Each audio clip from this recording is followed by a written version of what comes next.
and promising new faces this year. Hoping to follow up on last year's success, Coach Judson Smith of the senior boys will be hoping to top last year's outstanding record of 22-7. And Coach Matthew Post is looking forward to another outstanding year and looking to repeat last year's Lady Yellow Jacket record of 23-12 as conference champions and appearance in the Final 8 tournament. Tonight's game is brought to you by these fine sponsors. First Security Bank, Justin's Collision Repair and Towing, Joe Lee Chevrolet, The River Company Insurance, First Arkansas Bank and Trust, bringing you hot country music and your all-time favorites since 1982. We're KHPQ 92.1. Conway Regional Medical Center, and by North Arkansas Community College, and by all the fine Yellow Jacket boosters. Tonight's live video stream on YouTube and Facebook, brought to you by Petit Jean Fiber, and by First Arkansas Bank and Trust, and by Hogs and Heppers Sports Bar and Grill. And the player of the game each week brought to you by First Arkansas Bank and Trust in Clinton. Now let's join our announcers for tonight's game. KHPQ Sports Director Jeff Hall and producer-announcer Mike Hawley. Get ready for tonight's Yellow Jacket basketball action on KHPQ. Video production by Aaron Duhan.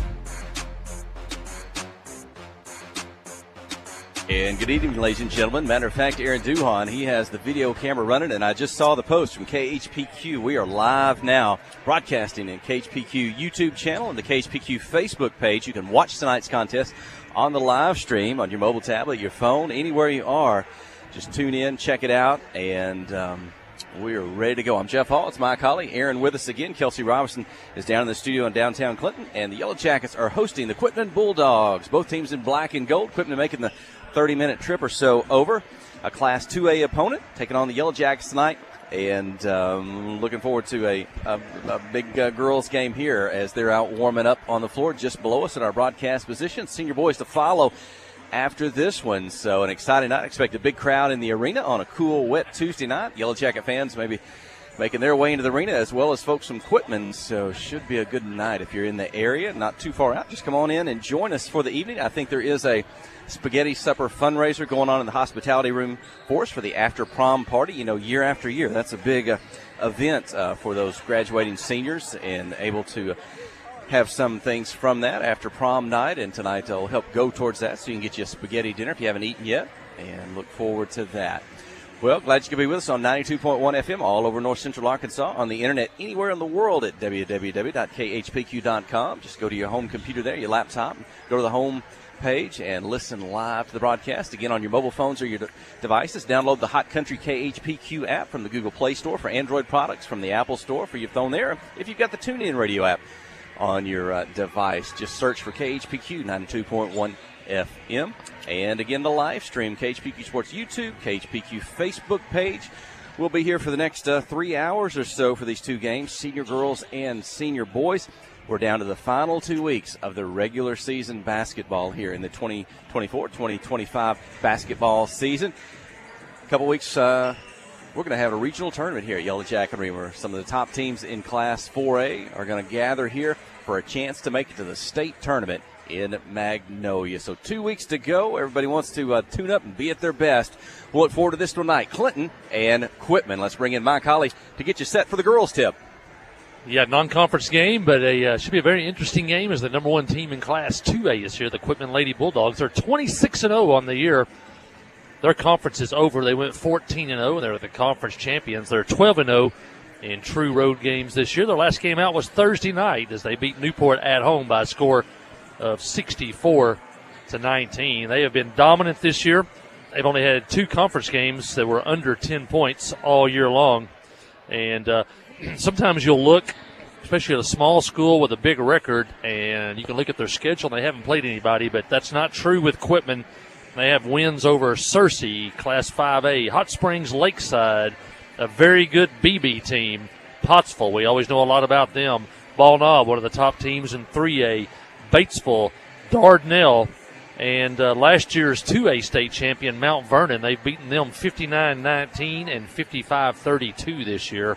And so they have not played a weak schedule. They've played some high-quality games. That 26-0 record is legit for Quitman. Clinton comes in on a record of 11 wins, 15 losses. Of course, the Lady Yellow Jackets also play a very tough schedule. And currently the Lady Jackets are 3-3 in the conference, even though this is not a conference game. And they are, in essence, in a three-way tie for second with Heber Springs and Morrilton, and trailing Pulaski Academy, who will be in here on Friday night. Last game out for the Lady Yellow Jackets was Friday night, a 59-52 loss to a 28-6 rural special team on the road. The Lady Jackets had an 8-point lead at the half and couldn't hang on to it in the second half, but played rural special toe-to-toe there on the road over at Fox after losing at Harrison back in December. A much wider margin. They definitely closed the gap this time. But Coach Post doesn't dodge anybody. If you look at rural special, 26-6. Quitman tonight, 26-0. And Pulaski Academy on Friday night. By the time we get to Friday night, they'll be 27-0. But right now they're 26-0. Friday, Tuesday, Friday. The Lady Yellow Jackets are playing three teams with a combined record of 78-6. Coach Post does not dodge anybody, and the Lady Yellow Jackets will definitely give their best effort tonight. No pressure on the Jackets, pressure on Quitman trying to keep that undefeated streak going. It's 26-0, and if you've ever been a part of any of those, as the streak goes longer, the pressure gets bigger, and it's 26 straight right now for Quitman. And so I look for a good one tonight. Lady Jackets played well in a loss, as I said, against Rural Special. Played great last week on the road at Morrilton. And maybe they're peaking definitely here at the right time. Tonight to be a key will be Quitman under Coach Hooten. Tim Hooten, he's been there for his 13th year, but he coached either North or South Dakota long before that. Hey. And had family in Arkansas, came back. He's been at Quitman for 13 years, won one or two state championships in basketball, won several in cross country, but his teams will press and scramble you all over the floor. That'll be the key tonight. Can the Lady Yellow Jackets take care of the basketball, that backcourt pressure, and try to use that over-aggressive defense against Quitman, maybe get those backdoor cuts and getting to the basket. But that'll be the key tonight. Can we handle Quitman's pressure? Well, we'll send it back to the station here at the arena. We're fixing to have the national anthem and the introduction of the lineups. When we come back, we'll have Lady Yellow Jacket basketball. You're listening to the Jackets on Q92. Adventure awaits, and with the all-new lineup of Chevrolets, those adventures can become reality. Jolie Chevrolet has the best lineup of cars, SUVs, and trucks ever. Why go from A to B when imagination can take you everywhere? And remember, when you need service work, Jolie's service department can keep your Chevrolet running like new. Make your best deal today at Jolie Chevrolet in Clinton. Find new roads in your new Chevy vehicle. At First Security, we've been investing in our home state since 1932, growing deep roots and even deeper relationships. We're part of Arkansas. It's part of us. Today, First Security puts all of that history and stability to good use for you, pouring our resources into the people and places we love best. Arkansas communities, Arkansas families, and Arkansas futures. First Security. Bank better. FSBank.com, member FDIC. Towing and recovery is the last thing you think about until you really need it. Then you really want the best. There's only one name to call, Justin's Collision Repair Towing and Recovery. They have the largest and latest model recovery fleet in North Central Arkansas. From small towing to heavy-duty towing, Justin's Collision Repair Towing and Recovery on Highway 65 in Clinton is the one to call, 745-2992. That's Justin's Collision Repair Towing and Recovery, 745-2992. Wherever the river flows and however the game goes, the River Company is a proud sponsor of Clinton Yellow Jacket Sports. Just like in sports, you want someone who has your back. The professional team at the River Company Insurance does just that. They'll work hard to find you the most coverage at the best possible price, whether it's business, farm, ranch, personal, or automotive.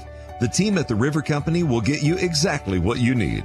Sports is a team effort, so come join the team at the River Company. And my colleague Jeff Hall, Aaron Duhon are moments away from the tip-off here at Yellow Jacket Arena. Good crowd still filling in tonight. It's great to have local teams come to the Yellow Jacket Arena. It's great to have Quitman just 30 minutes down the road come here to go along with what's always a great Yellow Jacket crowd. Wish we could have more games like this, Jeff Hall, with local teams of interest coming in here. This is an editorial comment. Besides private schools out of Little Rock, would have one team, maybe two, but to get these one team, one town, one school back, you can't beat it. And another good crowd here at Yellow Jacket Arena as Quitman's been introduced, and now they're introducing the Lady Yellow Jackets. Brian Henderson, the PA voice of Yellow Jacket Arena. And I hope you're watching on the YouTube channel. We'll look for Lexi Wallace, Caitlin Lashley, Caden Brown, and Maggie Gresham. We'll see if Kinley Keith, the senior's been getting a start lately as well. We'll see who's the 5 on the floor tonight on this one.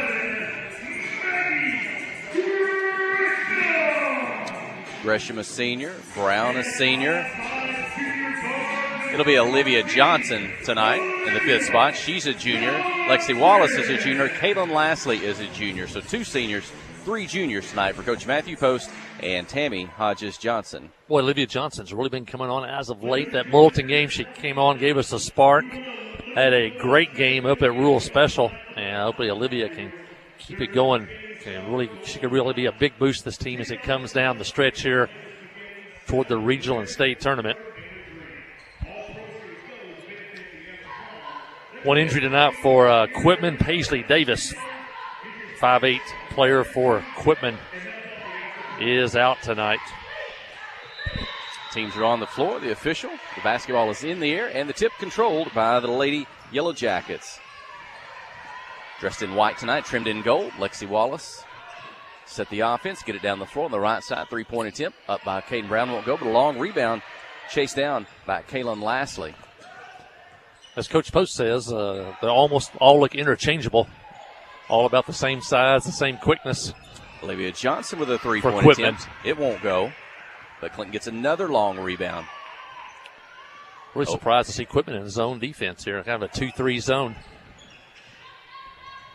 Brown fakes right, dribbles left, gets the lane. Now it's knocked away, and Quitman up the floor. Johnson trying to keep up, defend, and she'll force the Bulldogs to turn around, throw it back, and they'll turn it over. Wallace going to chase it down near midcourt. Ahead to Lashley. Kaylin's got defenders between her and the basket. The blocker shot out of bounds, but be whistled for the foul. And let's see. It looks like, is that going to be 2 free throws or on the floor? Kaylin Lashley. It will be 2 free throws. So a chance here to put the Yellow Jackets on the board. Lashley at the free throw line.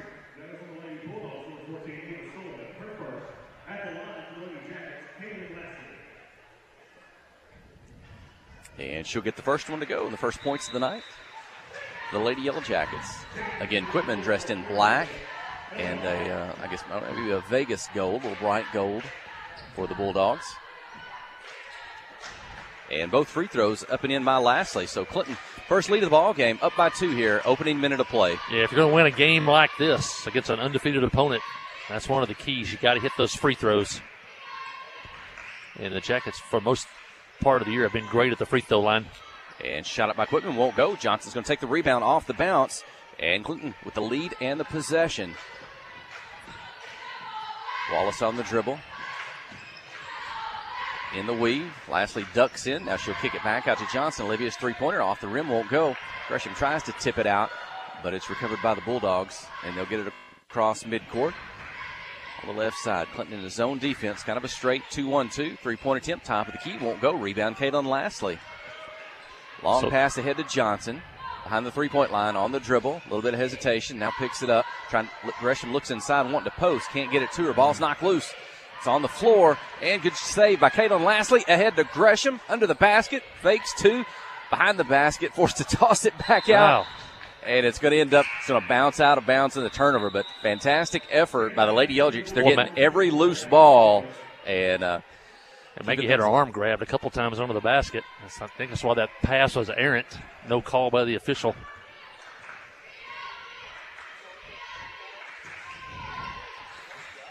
Now Quitman, bounce pass down to the post. Defense there. Back outside of the left side. Drive the baseline.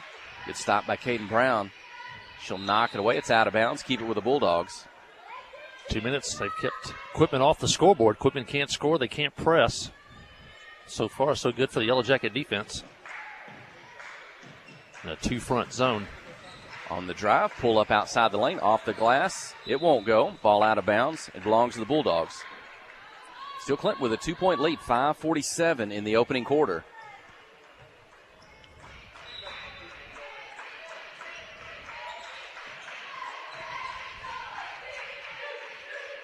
Clinton again, that kind of straight 2-1-2 zone. We've been seeing them utilizing a lot of box and one lately, kind of trying to go man-to-man on the team's best offensive player. Tonight they're able to kind of play a straight-up zone. Foul called on the Yellow Jackets. That's against Lexi Wallace. Her first, the team's first. Quitman's already turned down a couple of wide-open threes. They take one here. It's up from the left side. Bounces, pops out of bounds, and it belongs to the Yellow Jackets. Of course, rebounding a key. That's been one of our weaknesses this year. Heber's exploited us twice. Rebounding. Jackets have got to be able to at least take care of the defensive boards. Pressed by the Bulldogs. Clinton beats it, gets it down the floor. Wallace over her head to Gresham. Off the block, off the glass, good. Maggie for two, and a 4-point lead by the Yellow Jackets. Really good passing. Ball barely touched the floor.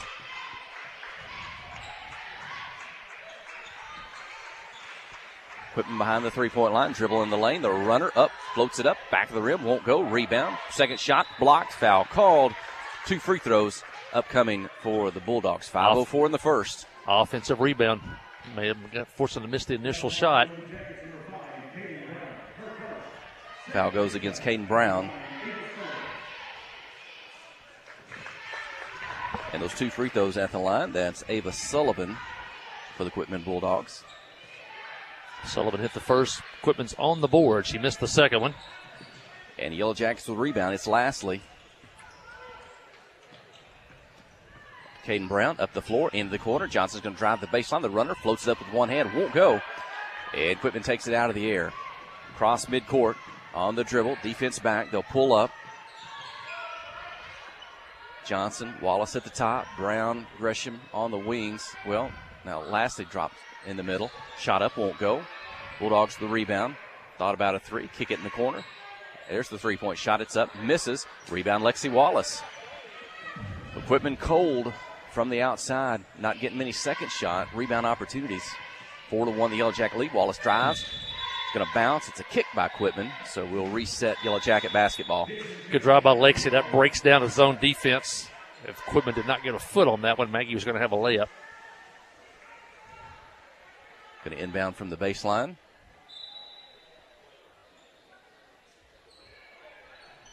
Toss it back out high. Gresham, she'll have to chase it back to midcourt. She'll be able to dribble back court. That's not a violation. They'll get it to Wallace as she's defended by Ava Sullivan. Wallace fakes one, drives, draws a second, kicks it back out. Johnson open for the three. It's up and good. Olivia Johnson, a 3-point field goal. Clinton 7, Quitman 1. Kept driving into those gaps and then kicking it back out. And the last one was a wide-open Olivia Johnson for 3. Emma Finley, number 35 at the top. 3-point attempt by Sarah Dixon won't go. Quitman with a rebound. Foul called on the Lady Yellow Jackets. Oh, those second shots.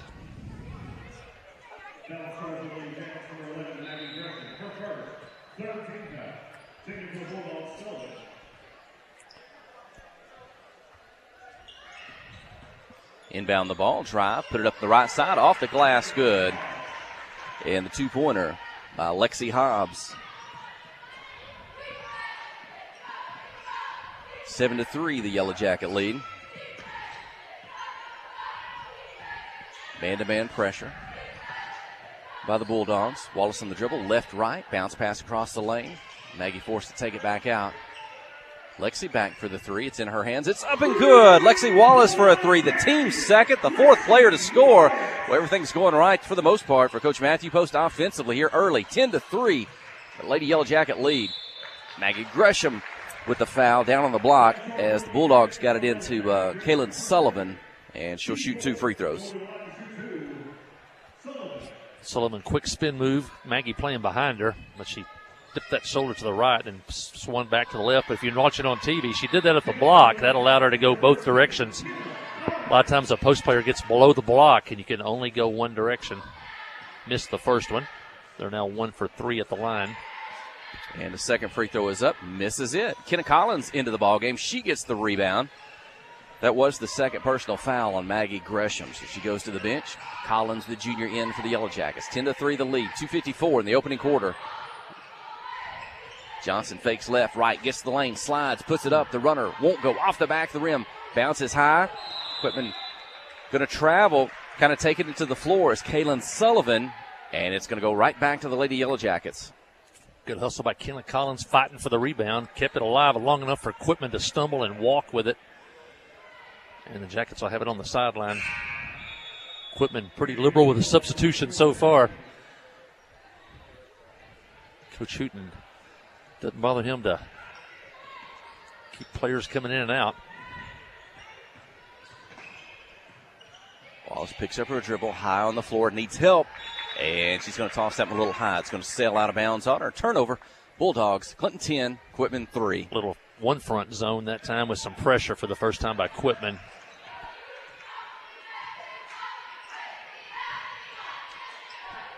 Sarah Dixon, number 1, back out high.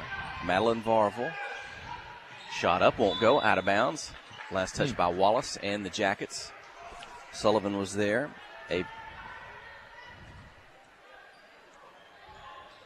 Inbound the ball, quick shot, three-pointer, and the three-point basket is good. Madeline Varvel, 10-6 now, the Yellow Jacket lead.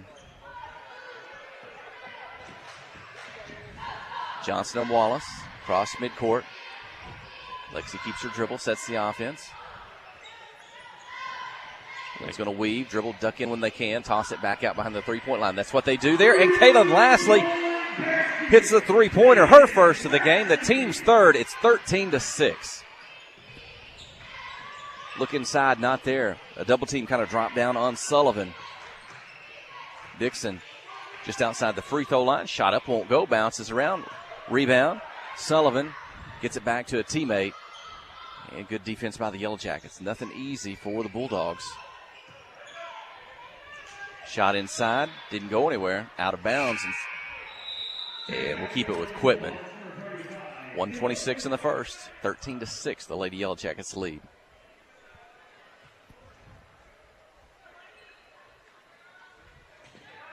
Three-point shot off the inbound, won't go, long rebound, recovered by Quitman. Third possession on this trip for Quitman. Allie Cater. And it's going to go off the foot of Sullivan as she set to dribble down near the block. Now you're going to see backcourt pressure really for the first time as Clinton has to inbounds into their own basket. And they'll disguise it, some zone, man. They may run and trap out of this. Wallace, lastly, they'll get it across. Lexi does. Johnson.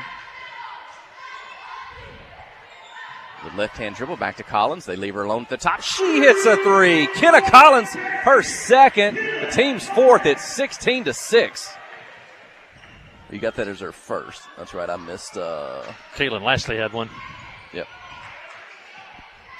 Jackets try to trap them in the baseline, and Clinton comes up with the rebound after Quitman knocked it around, but we'll take it.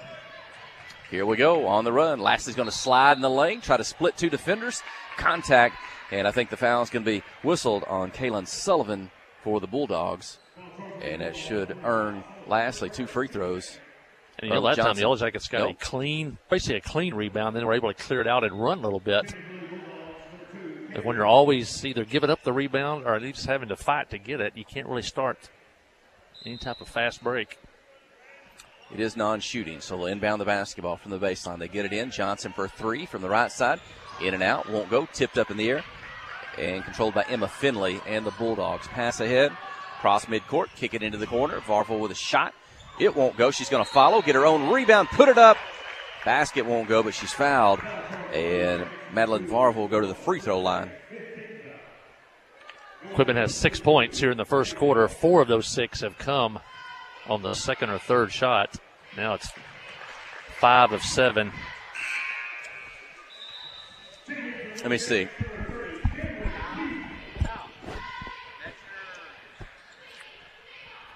One more free throw for Quitman. 14.9 seconds left in the quarter. A chance for the Yellow Jackets on offense. One more possession here. Cross midcourt, in traffic, on the move. Wallace kicks it to the corner. Olivia Johnson catches, doesn't get the shot off. Back to Lexi. 3 seconds, 2 seconds, backs up. Got to get it off. She does. Deep three, top of the key. Won't go. The first quarter comes to an end, but you couldn't have drawn it up any better for Coach Matthew Post. The Lady Yellow Jackets lead the undefeated Class 2A number 1 Quitman Bulldogs 16-7 after 1. You're listening to KHPQ in Clinton High School Sports. The Blagg Law Firm is a proud supporter of Clinton High School Yellow Jacket sports. When you need an attorney, call the Blagg Law Firm. Whether it's an injury accident, criminal defense, DWI, family dispute, Ralph Blagg believes in equal justice for all. Now located in the shopping center at 244 Highway 65 South or on the web at blagglaw.com. The Blagg Law Firm, a proud supporter of Clinton Yellow Jacket sports. Yellow Jacket basketball is brought to you in part by these fine Yellow Jacket boosters, by Main Street Florist, by Joe and Hash, Troy Groszowski with Edward Jones of Clinton, by Carrie Renfro of CMG Home Loans, by Susie Allen Salon, by Meller Sanitation, by the Webb Family Auction. These fine sponsors help bring you tonight's game.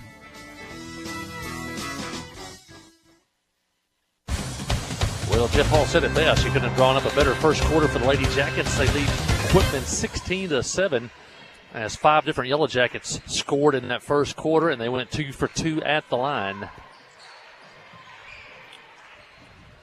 Bulldogs with the opening possession, again dressed in black, Vegas gold trim. Yellow Jackets in a home white, trimmed in gold. Caden Brown pokes it away. It's loose. They'll scramble for it, and Quitman's going to recover just below our broadcast position here on the visiting side. Down to 10 seconds on the shot clock. Clinton in the zone.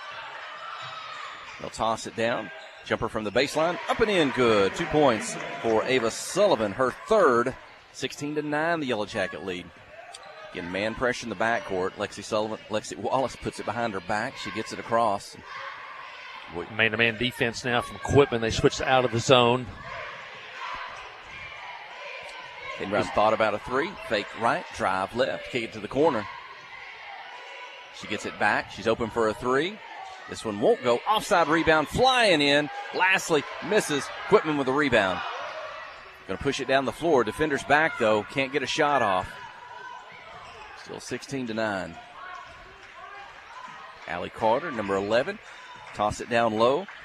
And Sullivan catches on the move behind the basket. Now it's loose, and Clinton comes up with it. Olivia Johnson over to Lexi Wallace. Yeah, Sullivan got way behind the backboard. There was only one way out, and Johnson knew it was coming, picked it off. Kayla Hobbs defending on Wallace. She's going to slide, drive by her. And Alivia Sullivan's going to kind of reach in and commit the foul. Didn't want Wallace to get the shot off. But Lexi will now shoot 2 free throws with 6:26 in the second quarter. Jackets hit both of their attempts in the first quarter. That was Kaylin Lastly.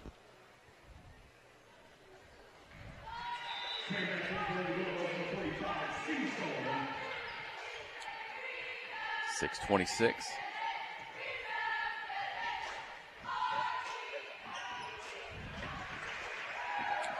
So Lexi goes 1 for 2 at the line. Misses the first, gets the second, her 4th point, and an 8-point lead. Catch, shoot, just behind the free throw line. Won't go. Rebound, battle for it. Caden Brown's in there. And they'll say that she had a hand on it and traveled. Or had possession, I guess, to travel. Looks like each team had a hand on that ball. He's going to whistle Clinton for the travel. Inbound the ball. Get it to the block. Turn, spin. Get clear and put it off the glass. Good. Kaylin Sullivan, her first 2. Fourth Bulldog to score. 17-11, the Yellow Jacket lead. Collins in the backcourt. Gets it to Wallace. still in the man, so how you want to attack that in a man press is get it in the hands of your best ball handler, let them go one-on-one, and you expect them to beat the defender up the floor, and that's what Lexi Wallace can do. And Caden Brown, a big blocking foul. Both players go to the floor hard. Caden Brown, we got the worst of that one, and she is down. She was going to drive, make the pass, and a big collision takes her to the floor. And Coach Matthew Post is going to have to come out. That was a pretty good collision there at the line. Both Caden going full speed, hitting the defender sliding sideways. Maggie Gresham on the bench already with 2 fouls. Unfortunately, in the contact with each other before they hit the floor. They could have knocked knees or hit each other in the leg before Caden went to the floor hard. And they're going to have to help Caden walk off the floor, Coach Matthew Post and Kenna Collins. So it'll be a big loss if Caden can't come back in. With 5:46 in the second quarter and a 17-11 lead. And everything going right for the Yellow Jackets thus far. But the senior Caden Brown being helped off the court. There's a lot of time left in this one. See if this is one of those things she can walk off or take some time and see. And into the ball game, it'll be Maggie Gresham. She will return, as my colleague just said, going to have to play with 2 personal fouls. So you got Gresham, Collins, Lastly, Johnson, and Wallace. That was the second personal foul on Kaylin Sullivan. Equipment has 2 in the quarter. Lastly, up high to Gresham. Maybe look too high and hot. And Collins going to try to save it inbounds. Johnson tries to save it inbounds, but it ends up in the hands of the Bulldogs. They'll get down the floor, but the defense is back. Not going to let them score on the break. 5:28, second quarter. Clinton has led the entirety of the ball game. 3-point shot from the left side, up and in. 3-point basket. Kayla Hobbs, 5th Bulldog to score. Now we're down to a 1-possession game. Long pass ahead to Gresham across midcourt. Equipment plays really hand in the passing lane, tight man-to-man defense like you see a lot of boys teams play. They try to make it difficult for you to make that next pass. Wallace dribbles left, tries to bounce pass across the lane to Gresham, but too much traffic. It's kicked out of bounds by the Bulldogs. A lot of teams you'll see play a sagging man-to-man. They'll play pressure on whoever has the ball. Everybody else is sagging off their man, almost like a zone. But Equipment, they'll be handing the passing lane, and they'll be in your grill. And Gresham got hands all around her trying to knock it away. It's up in the air. Kenna Collins pulls it down to Lexi Wallace. She'll put up a 3, in and out. Won't go. Collins, Gresham, Bulldogs. Foul called on the Yellow Jackets. Boy, you hope this is not on Maggie Gresham as she and Collins were trying to take that ball away.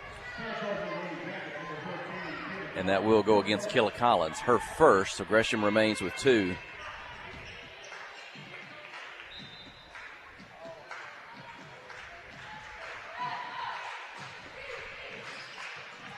.442 clock running in the second quarter. The lead has been cut to 3. 3-point attempt is up. It won't go off the back of the rim. Gresham comes down with it. They'll try to take it away, and they'll foul Maggie Gresham. Bulldogs 3rd. To get Maggie back in there, definitely help on those defensive boards. So he was able to rebound that initial shot. And the Equipment comes in with a foul.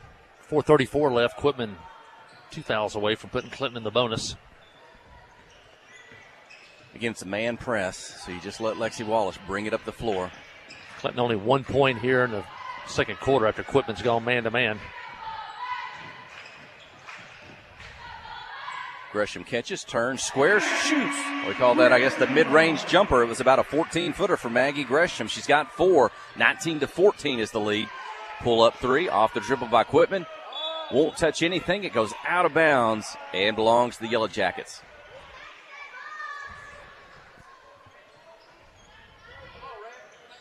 All 5 players down the backcourt for the Yellow Jackets to get that ball inbounds, and they will get it to Wallace, and they'll back up in that man press. They'll get it to Lastly, She'll get it down the floor. Kenna Collins Drive the lane, draws contact, gets the shot off. She kind of draws contact, bounces. She's able to put it up with her left hand off the glass. Good. Yeah, use the glass, made that shot. It was a tough shot, but that using the glass made it a lot easier. And Quitman's going to throw it away. Ahead to Wallace. 2 defenders between she and the basket. And she'll get it back out. Keep it behind the 3-point circle. 3:20 clock running the second. 7-point lead.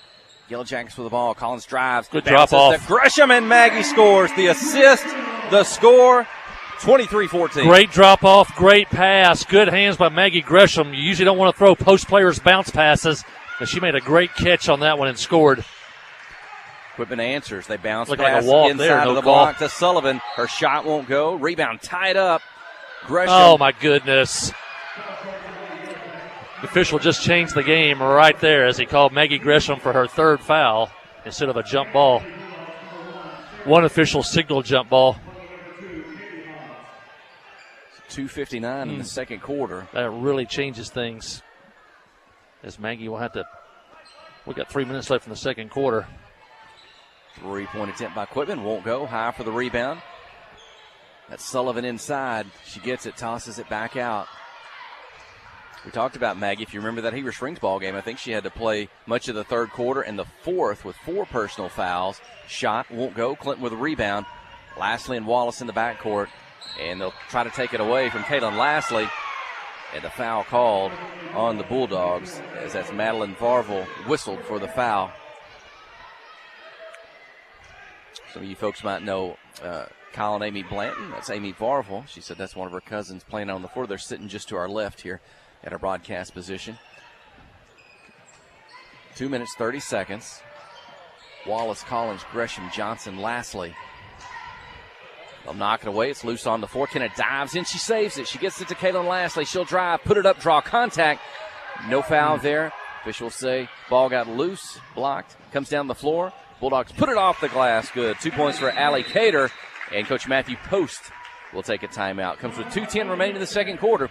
23-16 is the Yellow Jacket lead. Stay with us. You're listening to KHPQ in Clinton High School Sports.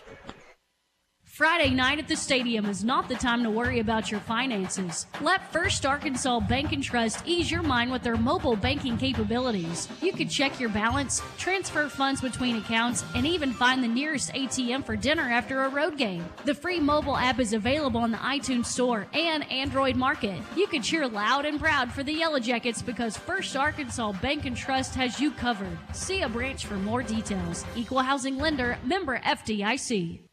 Kick off the season with super fast fiber internet. Petit Jean Fiber gives you the home advantage and is the ultimate choice for sports enthusiasts like you. With lightning fast speeds, you'll never miss a touchdown, a slam dunk, or a winning goal again. Say goodbye to buffering and hello to the ultimate sports experience. Call us at 501-745-2493 to sign up. Better internet, better service, and better pricing that will keep you in all the action. You won't want to miss this. And we're back. Jackets with a 23-16 lead. They have led by as many as 10, and Quitman's multiple defenses here. Now they kind of back into a half-court trap, but Clinton threw it over the top. 3-point hit by Collins won't go. For the rebound, I think Olivia Johnson's going to be whistled for the foul.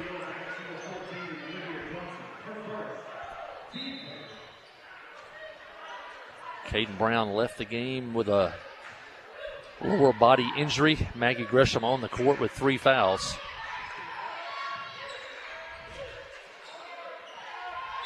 And now she has 4. 23-16. Can't foul there. You just got to let them go, knowing that Caden Brown may not be able to re-enter the game.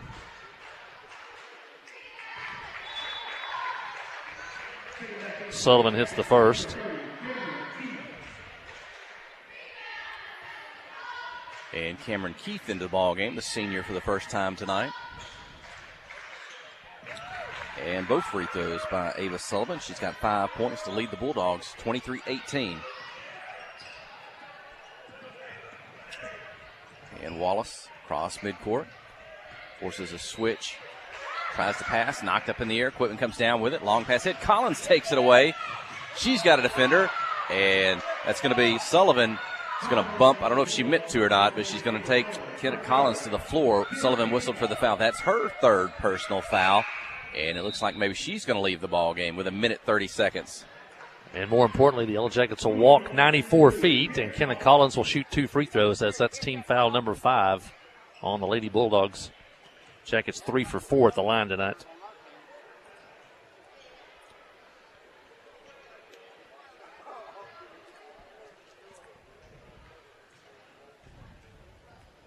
And Kenna's first free throw.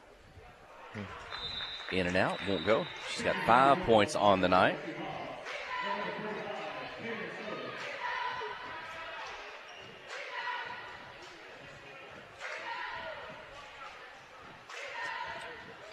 Her second free throw is in the air. In and out again, misses. Quitman with the rebound. Yellow Jacket lead is 5, 1:25 in the second quarter, clock running. Bounce down low, spin, left, right, fall away, misses, tipped off the hands on the rebound, and Lastly comes up with it. Defenders kept that one alive. Wallace. Back out high. We'd like to see Clinton be able to get to halftime. And Quitman not get too many more possessions here in the first half. Into the corner, long pass, Collins for 3, up and in. Kenna Collins, another 3-point field goal, 8 points to lead the Lady Yellow Jackets, an 8-point lead. 5 threes for Clinton in the half. Catch, shoot, turn around, shot outside the lane, won't go, tipped around. Bulldogs get it back at the free throw line. Oh, my goodness. Wallace, reaches in to take the ball away, and Lexi's whistled for the foul, and that'll be the team's 5th, and so I believe 2 free throws upcoming for the Bulldogs. Consistency has not been a hallmark of the officiating crew tonight. Sometimes light fouls, sometimes heavy contact, no fouls. Sullivan, that's Kaylin Sullivan. She's now 1 for 3 at the line.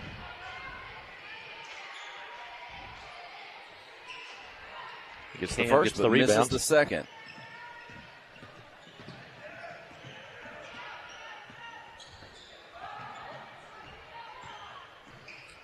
.30 seconds. Shot clock at 22 now. About a 7-second differential. Lastly's 3 from the corner. Good. Caitlin Lastly, her second three-pointer. She's got 8 points, and the lead is 10. 20 seconds to go. Man, if the Jackets can get a stop right here, they get the ball to start the second half, leading by 10. Big possession. Down to 10 seconds. Quitman almost lost it. Johnson's defending just below a 6 seconds. 5, top of the key, onto the right side. Three-pointer shot up, won't go. Rebound high. Off Lastly's hands. Clinton's got it, and the first half comes to an end. The lead is 10. Clinton 29. The Quitman Lady Bulldogs 19. Stay with us. You're listening to KHPQ and Clinton High School Sports.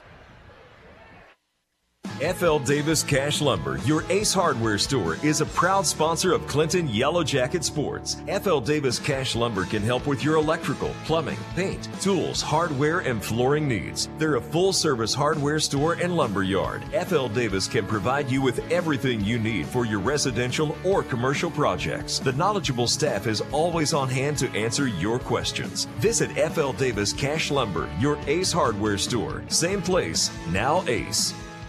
Visiting with Clay Maxey, your hometown Chrysler, Dodge, Jeep, and Ram dealer. Here's something we don't hear anymore. Prices are dropping at Clay Maxey. We've just decided with inflation and the way prices are going up on everybody, we wanted to take a real hard look and see how we could help the community by lowering some of our prices. Across the board, we've done everything that we could do to lower prices on our services, our cost of labor, our used inventory. We've got to do it in order to be responsive to our community and our customers. See the change at ClayMaxeyCDJR.com. Friday night at the stadium is not the time to worry about your finances. Let First Arkansas Bank and Trust ease your mind with their mobile banking capabilities. You can check your balance, transfer funds between accounts, and even find the nearest ATM for dinner after a road game. The free mobile app is available on the iTunes Store and Android Market. You can cheer loud and proud for the Yellow Jackets because First Arkansas Bank and Trust has you covered. See a branch for more details. Equal housing lender, member FDIC. Steve Good at Goods Cash Savers says you can learn a lot about life by playing sports. You may never be the biggest or the fastest, but you can always try to be the very best and give 100%. And that's what they do every day at Goods Cash Saver. Even though they don't have the biggest building, they try to have every item that you might need in groceries. They also overachieve every day in their meat department. So when you're looking for a place to shop, give Goods Cash Saver a try. A supermarket that cares about you and your community and says, go Yellow Jackets. Towing and recovery is the last thing you think about until you really need it. Then you really want the best. There's only one name to call, Justin's Collision Repair Towing and Recovery.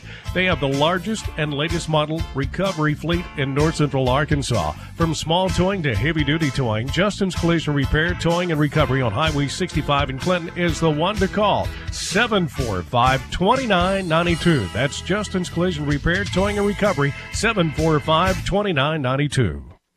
Adventure awaits, and with the all-new lineup of Chevrolets, those adventures can become reality. Joe Lee Chevrolet has the best lineup of cars, SUVs, and trucks ever. Why go from A to B when imagination can take you everywhere? And remember, when you need service work, Joe Lee's service department can keep your Chevrolet running like new. Make your best deal today at Joe Lee Chevrolet in Clinton. Find new roads in your new Chevy vehicle. Michael Lee, Jeff Hall, Aaron Duhon back here at Yellow Jacket Arena. The Jackets lead undefeated Quitman at the half, 29-19. Jackets led 16-7 at the end of the first quarter. In fact, the Jackets jumped out to a 7-1 and 10-3 lead in this one. Led 16-6 at one point in that first quarter. Settled for a 16-7 lead. Second quarter was dead even pretty much. Clinton outscored Quitman 13-12. Quitman got as close as 17-14. And the Yellow Jackets pushed the lead, went on a 7-0 run, or a 4-0 run, made it 21-14. And then Maggie Gresham left the game with her fourth foul. It was 23-16 Clinton. And the Yellow Jackets outscored Quitman in the final couple of minutes, 6-3. And they lead 29-19 at the half. Quitman 26-0 on the year, down by 10 here at the half. Scoring, Lexi Hobbs for Quitman, 2 points. Kaylee Hobbs, 3 points. Allie Carter, 2 points. Ava Sullivan leads the way with 5 points. Madeline Varvel with 3. Kaylin Sullivan with 3 points. Quitman had 1 3-point basket in the first half, and they were 5 of 10 at the line for 50%. For the Lady Yellow Jackets, Lexi Wallace with 3 points in the first half. Maggie Gresham, 6 points. Cameron Keith into the game, went to the line a couple times, missed 2 free throws. Kaylin Lastly with 8 points. Olivia Johnson with 3 points. And Kenna Collins off the bench with 8 points here in the first half. Jackets had 6 threes in the first half and were 3 of 6 at the free throw line. And your halftime score, Clinton 29, top-ranked and undefeated Quitman 19 here at the half. As a good crowd here at the arena. And still time for you to make your way here if you're in the area. Still got a half of this one and a boys game coming up after this one. You were talking earlier, and I thought, well, they did go back and do a little research and put a post together. You were talking about the level of competition that the Yellow Jackets have played this year, kind of played all comers and the schedule there. Just briefly, I was thinking about this earlier. So here's the number 1 team in Class 2A. Clinton's played the number 1 team in Class 1A, Greers Ferry Westside. They played the number 1 team in Class 4A, Pulaski Academy. And I think they've played some of the top 10 in Class 6A, the largest classification. So maybe if I get time in the next couple of days for Friday, I kind of look at that and their schedule through the year, and it's pretty impressive, the top teams in all the classifications that Class 4A Clinton has played this year. Yeah, and we do that every year, especially in November and December. It usually pays off when we come back into January and February. And so far enough, the Yellow Jackets have definitely not been intimidated by the 26-0 record and the number 1 ranking in 2A. We've seen, like I say, we've seen many times on the floor against 5 and 6A opponents over the last several years. Last time these two teams, you got to go back to December the 14th of 2020. It was a road game, and Clinton won that game at Quitman by a score of 52-45. That was back in 2020, the last time that these two teams played. I want to mention junior boys season came to an end last night with a 6-point loss to East Stem, but good effort by the junior boys. They had a lead in the third quarter and was in striking distance at the end of the game, and a team that had beat them much more in that just a few weeks ago. Tomorrow, the conference champion junior Lady Yellow Jackets, they'll play at 4 o'clock tomorrow against Malvern. That's at Heber Springs. If you're not doing anything tomorrow, you can come over early and watch the Lady Jackets. And there'll be, I guess, 4 games tomorrow night at Heber Springs. And if the Lady Yellow Jackets win, the championship games will be on Thursday at Heber Springs. And the Yellow Jackets will jump back into conference play on Friday night, as the Pulaski Academy Bruins will be here at Yellow Jacket Arena. And for a couple of key conference games, Pulaski Academy 26-0, probably 27-0 after tonight. And that's they are number 1 ranked in Class 4A. And then also in boys game, the Yellow Jackets are 1 game behind the Robinson and Morrilton. But PA is right behind us, and they're trying to secure that 4th spot. It's PA and CAC battling for that 4th and final regional tournament spot. So a lot on the line Friday night, both for boys and girls. Boys are trying to win, keep pace with Robinson and Morrilton, and then we have Robinson coming here next week with a chance maybe to move up in the standings. So, but a big game's here Friday night, as Pulaski Academy will be here at Yellow Jacket Arena.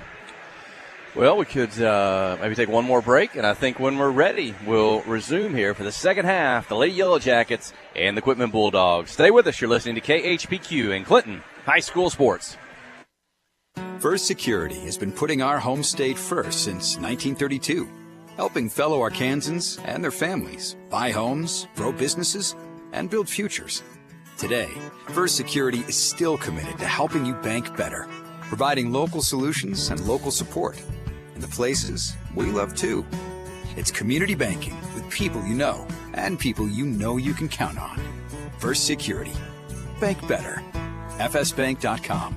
Member FDIC. Hi, I'm Dr. Brian Head, an orthopedic surgeon. Conway Regional is expanding access to care at their Clinton Medical Clinic. Conway Regional Clinton Medical Clinic is accepting new patients for orthopedic evaluations, post and pre-op appointments, and in-office procedures. Conway Regional is committed to bringing care to you when and where you need it most. To make an appointment at Clinton Medical Clinic, call 501-745-4914 or visit conwayregional.org. Friday night at the stadium is not the time to worry about your finances. Let First Arkansas Bank and Trust ease your mind with their mobile banking capabilities. You can check your balance, transfer funds between accounts, and even find the nearest ATM for dinner after a road game. The free mobile app is available on the iTunes Store and Android Market. You can cheer loud and proud for the Yellow Jackets because First Arkansas Bank and Trust has you covered. See a branch for more details. Equal housing lender, member FDIC. Underway here in the second half. They just cut that clock, and the ball's on the floor, and Quitman has it. 29-19 is the Lady Yellow Jacket lead. They did not trail in the first half of play. But it's Maggie Gresham with 4 fouls on the bench for the Yellow Jackets. Caden Brown injured in the first half. She's not returned since that point. So you've got Olivia Johnson, Lexi Wallace, Kenna Collins, Kaylin Lashley, and Cameron Keith on the floor. And battle for it loose, scrambling. Johnson dives, gets it. Coach Matthew Post says, timeout, save the possession. Don't give them a chance to jump in and tie up Olivia Johnson. So 7-18 here in the third quarter. Quick timeout. Great hustle by the Lady Yellow Jackets, diving all over the floor. They've been doing that all night long, and I think they sense the urgency of this game with a chance to knock off number 1. And maybe Quitman may have come in here, maybe overlooking the Lady Yellow Jackets. They have been kind of a little bit off of their game so far. The Yellow Jackets, this is the key quarter. If you can get into the fourth quarter with a chance to win, they lead by 10 here. You know, that second quarter, Quitman kind of dialed up the defense a little tighter than they did in that first quarter. I look forward here. They'll be pressing all over the court as the Yellow Jackets come back to play with the basketball. And again, remember, it's a smaller lineup with Gresham and Brown both on the bench. Now, Quitman, they may have a little bit of a height advantage at 2, maybe 3 spots on the floor. In the backcourt, again, a man press. So, again, just put it to Lexi Wallace. Let her put it behind her back. Get it across midcourt. Drive the lane. Pull up. And toss it back out. Clint with good three-point shooting that first half. Had 5 made three-pointers. That ball gets loose, a turnover, and Quitman has it. Still a 10-point lead. Just into the third quarter.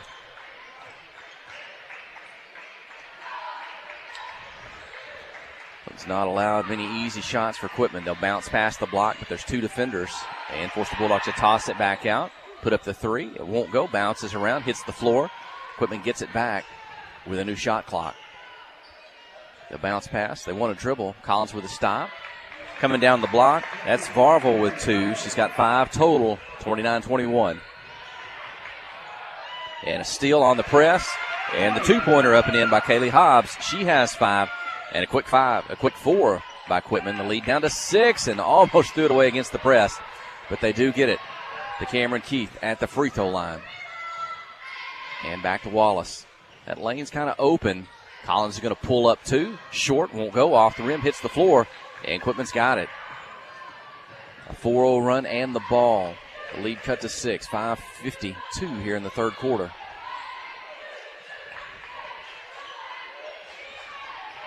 Yeah, Clinton with 3 turnovers in the first minute and 30 seconds of the second half.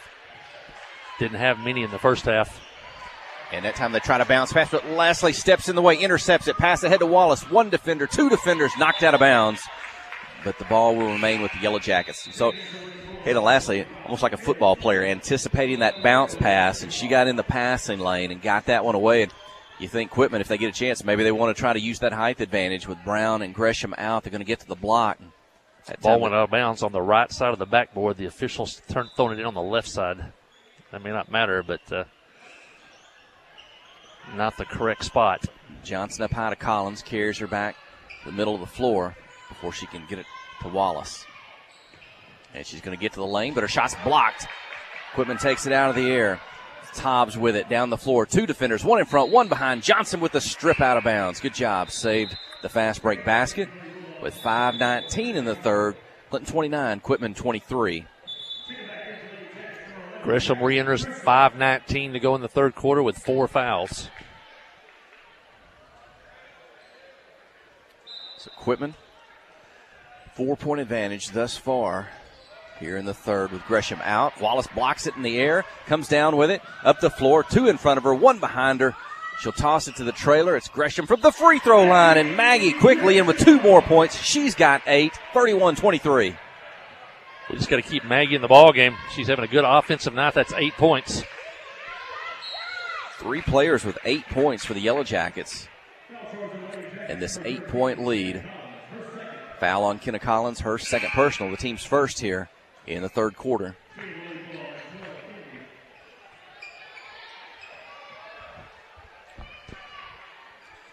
I see Caden Brown up behind the bench, trying to maybe stretch out or see what's going on with her leg, if she can get back in the game or not. Pass up high, out of bounds. Quitman. Oh, my goodness. Well, wow. And a foul is going to be called on the Yellow Jackets. The ball went out of bounds. Pass clearly thrown out of bounds. And that'll be Maggie's 5th foul.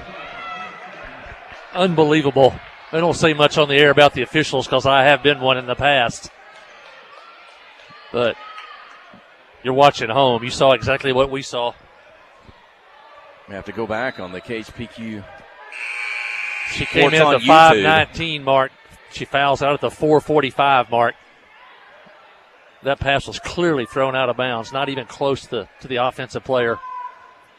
And Matthew Post leaving a little time to talk to the official. He's also got time to substitute a player. Maggie Gresham is disqualified from the remainder of the contest. Cameron Keith back in with a 31-23 lead. 3-point shot by Quitman. Won't go. Didn't touch the rim. It's out of bounds, but it was off Lexi Wallace's hands. She couldn't pull in the rebound. So Quitman from the baseline. 4:41. 3-point basket. Up and in by Kaylee Hobbs. That's her second three. She has 8 points. The lead back to 5. And Wallace in the backcourt. Again, a man press. Just clear out. Let her get it across. Behind her back, right to left. Johnson, the three-pointer. In and out. Won't go.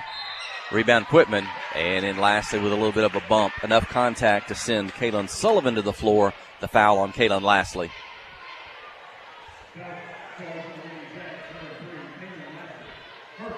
Quite a turn of events here in the last 30 seconds. Lady Jackets will have to overcome here, and they did in the first half when Maggie left the game along with Caden Brown. On the dribble, get to the baseline, pull up two, won't go. Collins with a rebound. Quitman tries to take it away, and a quick foul whistled on Lily Kennedy of the Bulldogs. Yellow Jacket basketball. Cheerleaders with an assist. They'll get the ball in. And Wallace in the backcourt, and Collins.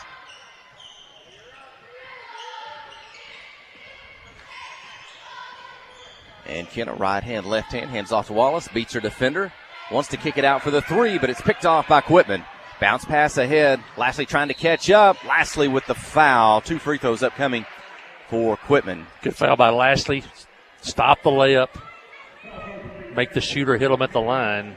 She's 1 for 4 at the line. That's Kaylin Sullivan.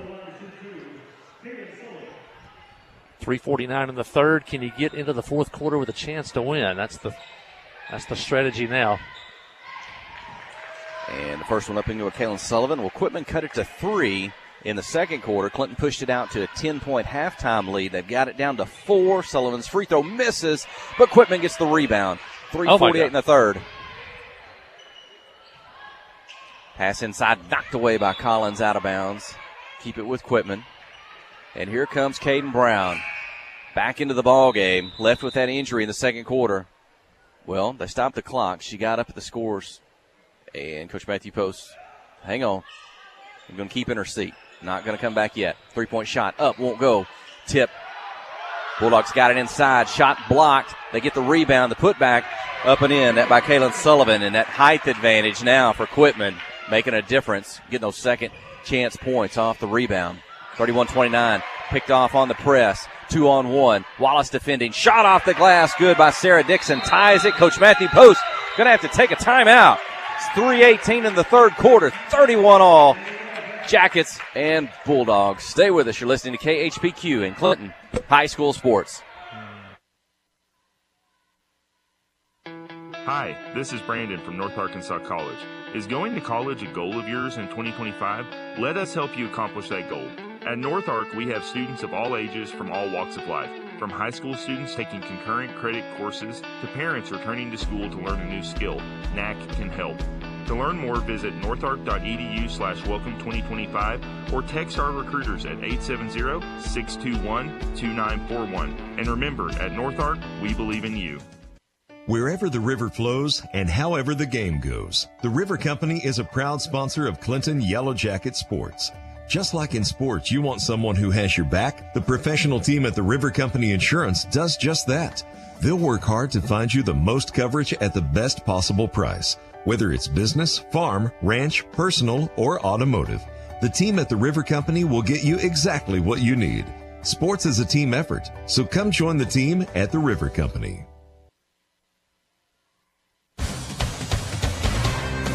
Well, we're tied at 31. Jackets led 29-19 at the half. They have been outscored 12-2 here. We still have 3:18 left in the third quarter. Maggie Gresham fouled out with 4:45 left in the third quarter on a controversial call. And Caden Brown still out after being injured in the second quarter. Bulldogs have outscored Clinton 12-2 here in the third quarter. Wallace, Collins, Lastly, Keith, and Johnson. Into the corner. Collins drives the baseline, gets a little bit behind the basket, gets the shot off, but it won't go. Quitman takes it out of the air. Up ahead. And they got a chance to take the lead for the first time since the ball game started. Foul inside. 2 free throws upcoming for Kaylin Sullivan. Quitman, Coach Hooten They know where to go right now. They have the size advantage on the inside with Sullivan, and they are pounding it in down the end of the block every time now with both Brown and Gresham out of the game. Sullivan misses the first. She'll have a second. I think Clinton led 4-0 maybe before Quitman scored. Clinton basically has 5 guards on the floor. And Sullivan gives the Bulldogs their first lead of the night, her 6th point. It's Quitman 32, the Lady Yellow Jackets 31. And Clinton having trouble handling the press here the past 2 or 3 minutes. Again, they get it to Wallace, and Lexi will get it across. Draw a switch. Marvel trying to keep up with her. Back to Johnson on the dribble. She's going to duck in. Shot blocked in the air by Sullivan. Quitman's got it. Down the floor. Collins trying to get back along with Lastly. Marvel across the lane pass, and Lexi Wallace with the save knocks the ball out of bounds. Still great hustle by the Lady Yellow Jackets. They are overcoming with hustle right now. They don't have the size, but they are definitely in the fight for sure as they got back and knocked that one out of bounds.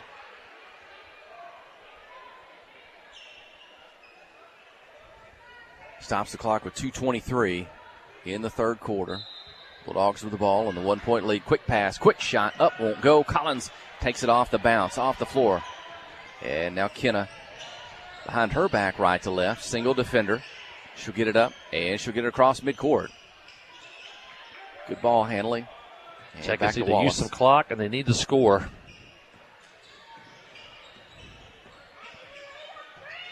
Lexi keeps her dribble. Now she'll toss away. Again, a lot of space in the lane.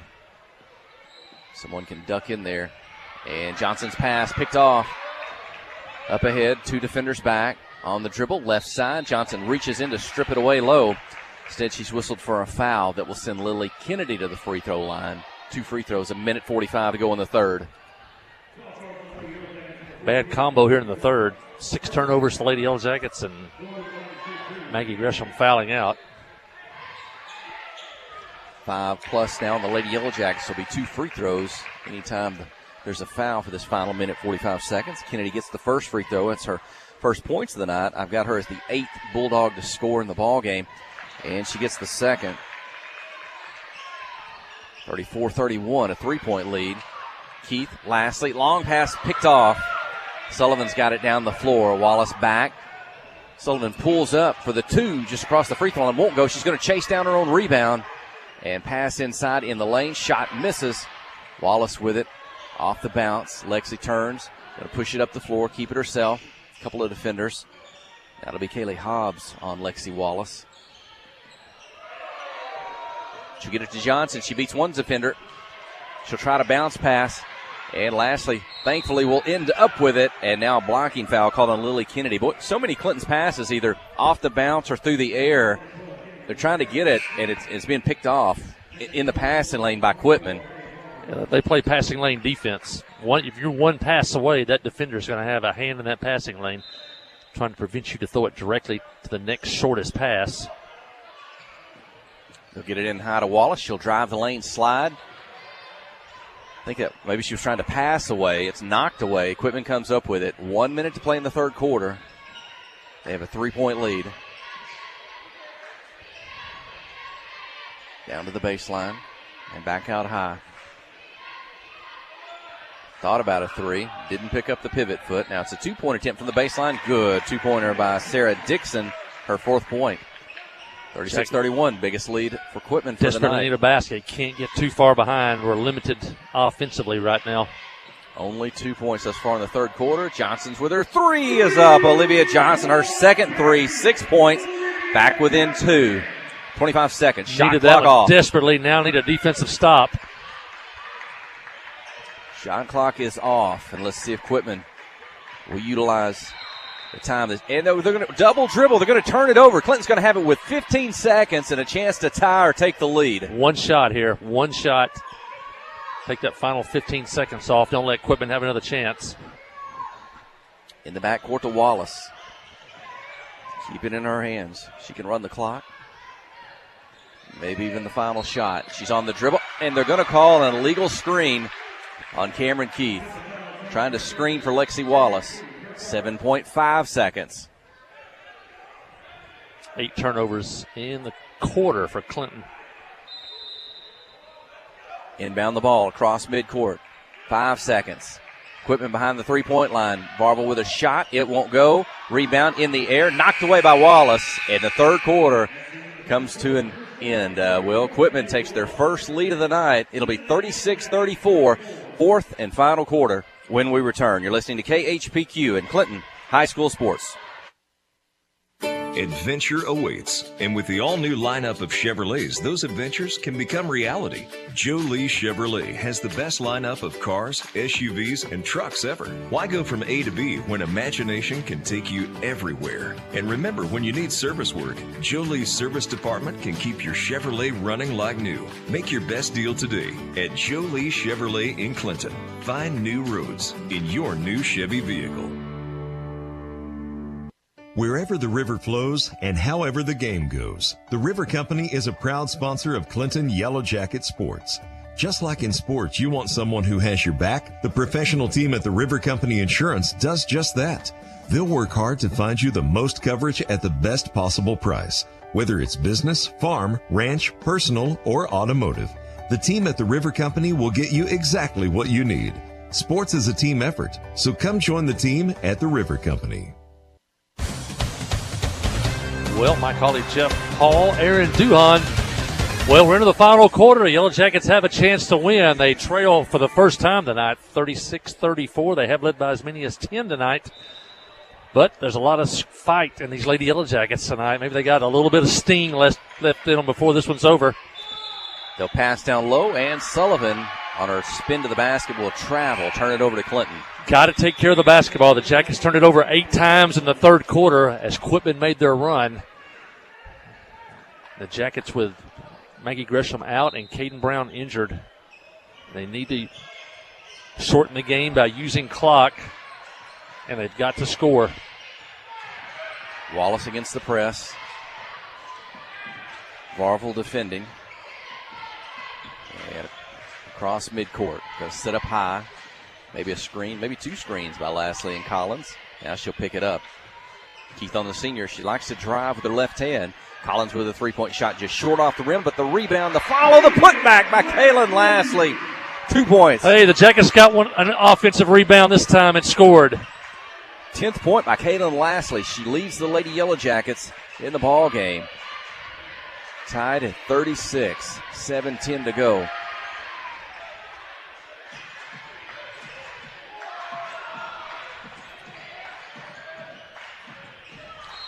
And travel and a turnover by Quitman.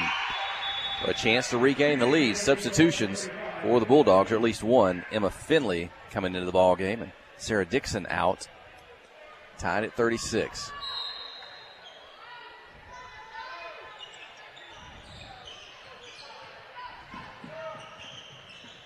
Lexi Wallace sets the offense. And she'll get to the lane, float it up. Won't go off the back of the rim. Rebound to Quitman. But it kept Lexi in check tonight. She's not had a lot of shooting opportunities. Sullivan out of the game right now. She's really a rim protector. That's the first time maybe Lexi able to get that spin move and that floater in the lane tonight. 3-point basket good by Allie Carter. Her first 3-point field goal. 5 points total. Bulldogs back in front by 3. They've held Lexi to only 4 points tonight. 1 3-point field goal and a free throw.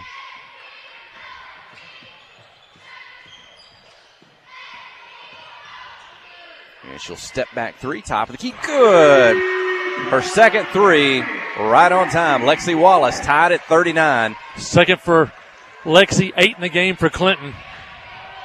Sullivan's up off the bench. She's going to check in at the next stop in the action. Under 6 to play. Pass inside, spin, shoot, off the glass. Good. 2-pointer by Emma Finley into the ball game. Her first points. 41-39. Inbound the ball. McKenna Collins, and she's fouled by Lily Kennedy. And here comes Kaylin Sullivan back in the ball game.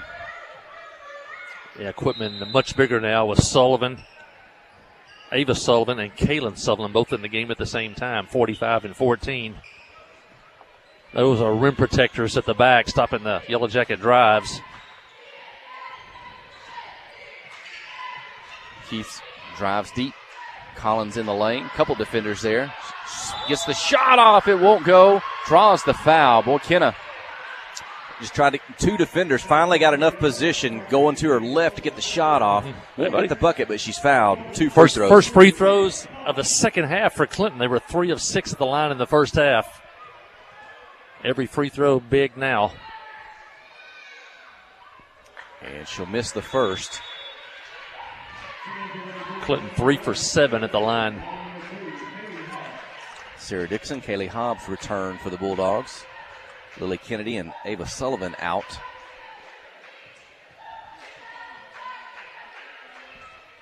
And Collins' second free throw is up and in. I've got Kenna with 9 points now in the ball game. 41-40. Bulldogs leading, 5:22 remaining in the ball game. Ball inside. Cam got a hand on that one. And Clinton comes up with it. A chance to take the lead.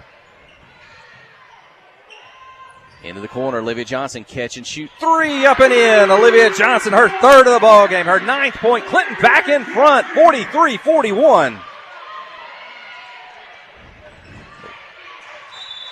Oh, an offensive foul on Sullivan as she slammed Kaylin Lashley in the back. 3 team fouls now on Quitman. It's Kaylin Sullivan, number 45. They are trying to pound the Yellow Jackets on the inside because we got really no height out there with 5 guards on the floor. And that's a big turnover for Quitman. See if the Yellow Jackets can make them pay. Under 5 to play. 2-point lead. Wallace, Collins, Keith, Lashley, Johnson. Olivia takes the pass. She was ready. Catch and shoot. 3. It's good. Another one. Back-to-back threes by Olivia Johnson. Boy, she didn't hesitate. She was ready to catch and shoot. And a 5-point lead. Olivia coming off 3 great games. Off the dribble. 2-point attempt won't go. And Cameron Keith going to commit the foul in the lane as Sarah Dixon was trying to get the putback up and in. Good foul that time by Cam. She saved a layup right there. Official says that foul's on the floor. She was not shooting. It was on yet. the rebound. Good foul by Cam. Inbound the ball behind the 3-point line. Shot up, won't go. Rebound off the back rim to Johnson. Quick pass ahead to Wallace. Turns it into a one-on-one. She's going to drive right side, draw the foul. Lexi Wallace going to go to the free throw line. Heads up play to get that pass down the floor and turn that into a one-on-one. That was from our days when we were a full all-out running team. That's still in them. We try to run a little clock these days, but the pass was there, and the Yellow Jackets have picked their spots tonight perfectly to run the fast break.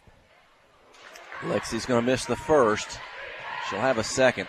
Quitman now has 4 team fouls, so Clinton's going to be shooting 2 free throws, the bonus for the final 4 minutes of the ball game. Clinton only has 1 team foul as Lexi Wallace gets the second free throw, her 8th point, 47-41, the Lady Yellow Jacket lead. Boy, thus far, the fourth quarter, different than the third quarter when it was all Bulldogs. Kaylin Sullivan, her shot from the elbow, good. She's got 8. 47-43. Miscommunication there. They didn't know she was coming to the high post. And foul called. They get it to Lashley, and then trying to come up to intercept the pass is Sarah Dixon. She knocks Lashley to the floor, and that's the 11th point. And the second gives her 12, and the lead is 6. Under 4 minutes to play.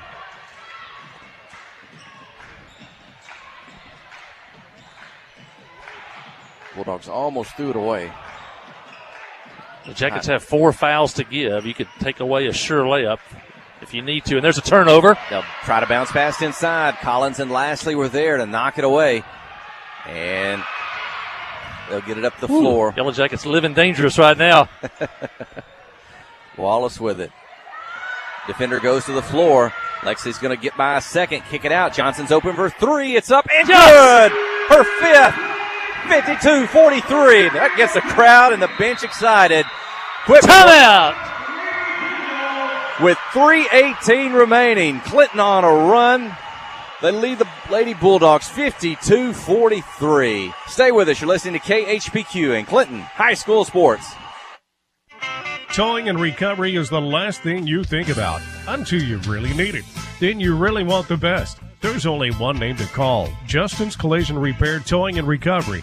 They have the largest and latest model recovery fleet in North Central Arkansas. From small towing to heavy-duty towing, Justin's Collision Repair, Towing, and Recovery on Highway 65 in Clinton is the one to call, 745-2992. That's Justin's Collision Repair, Towing, and Recovery, 745-2992. Yellow Jacket Basketball is brought to you in part by these fine Yellow Jacket boosters, by The Pottery Shop, by Arkansas Mountain Realty, by attorney Chad Brown, by Southern Belle Boutique and Salon, by TLC Bookkeeping and Tax Service, by Jamie Beavers DDS, by Ingram Tire, by the Western Sizzlin', and by Clinton Drug.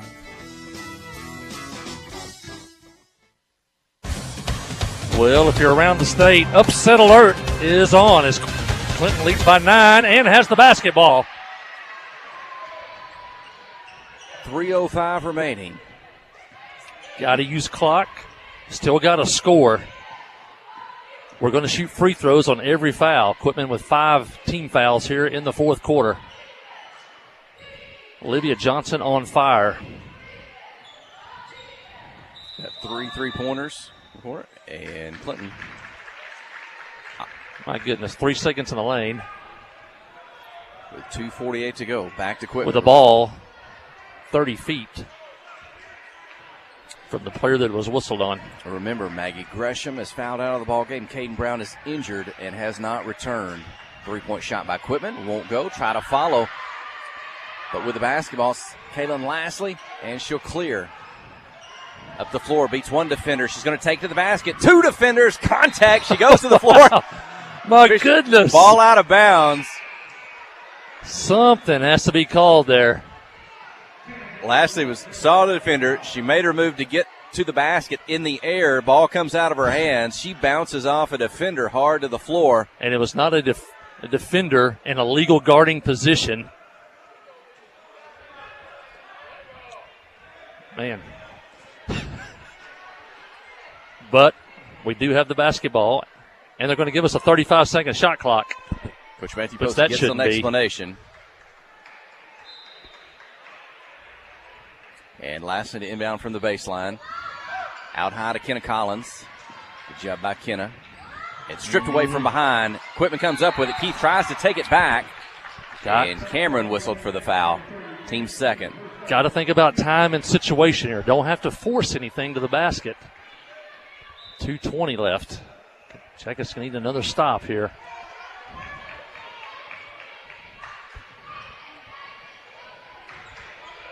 Lastly, and Cam trying to guard Big Sullivan under the basket. Madeline Barble, Kaylee Hobbs. Sullivan does get the pass. She makes a move and puts it off the glass good. Kaylin Sullivan, 10 points. 7-point lead for Clinton. Under 2 minutes to play. Wallace dribbles across midcourt.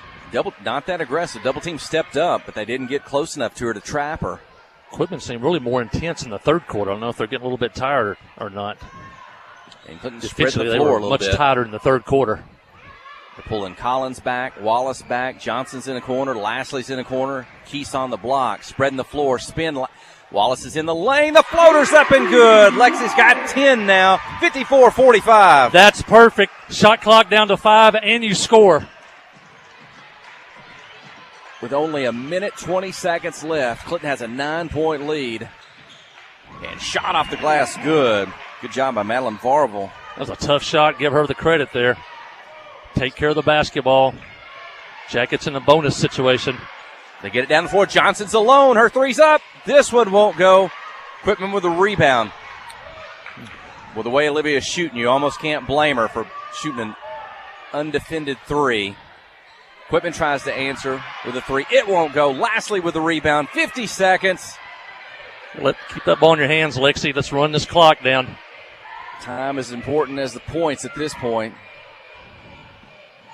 Lastly, Johnson, if they can play keep away. Kaylin Sullivan whistled for the foul against Olivia Johnson. So Olivia going to have 2 free throws. Only 39 seconds remaining. Jackets can win this one at the free throw line. If you can shoot this one out here if you hit your free throws. This will be Olivia's first 2 of the game to go along with 5 3-pointers.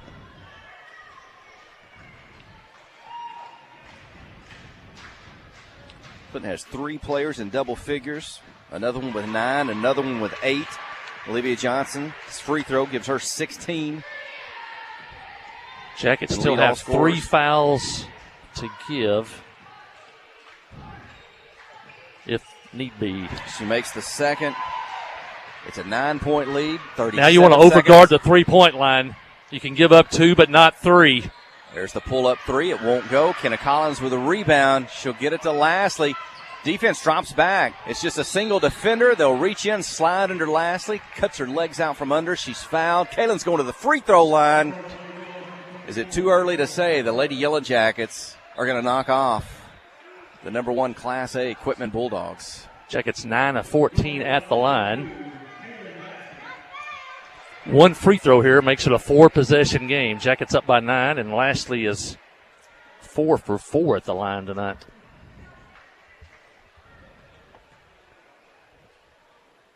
It's up and it's good. I've got Lastly, with 5 free throws made, 13 13 points. That may be her season high.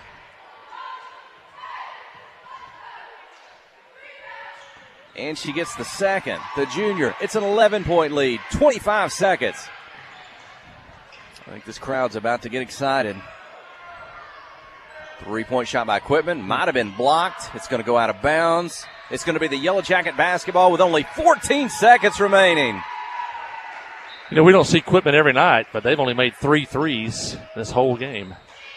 And Quitman, I think, is going to let it go. Across midcourt.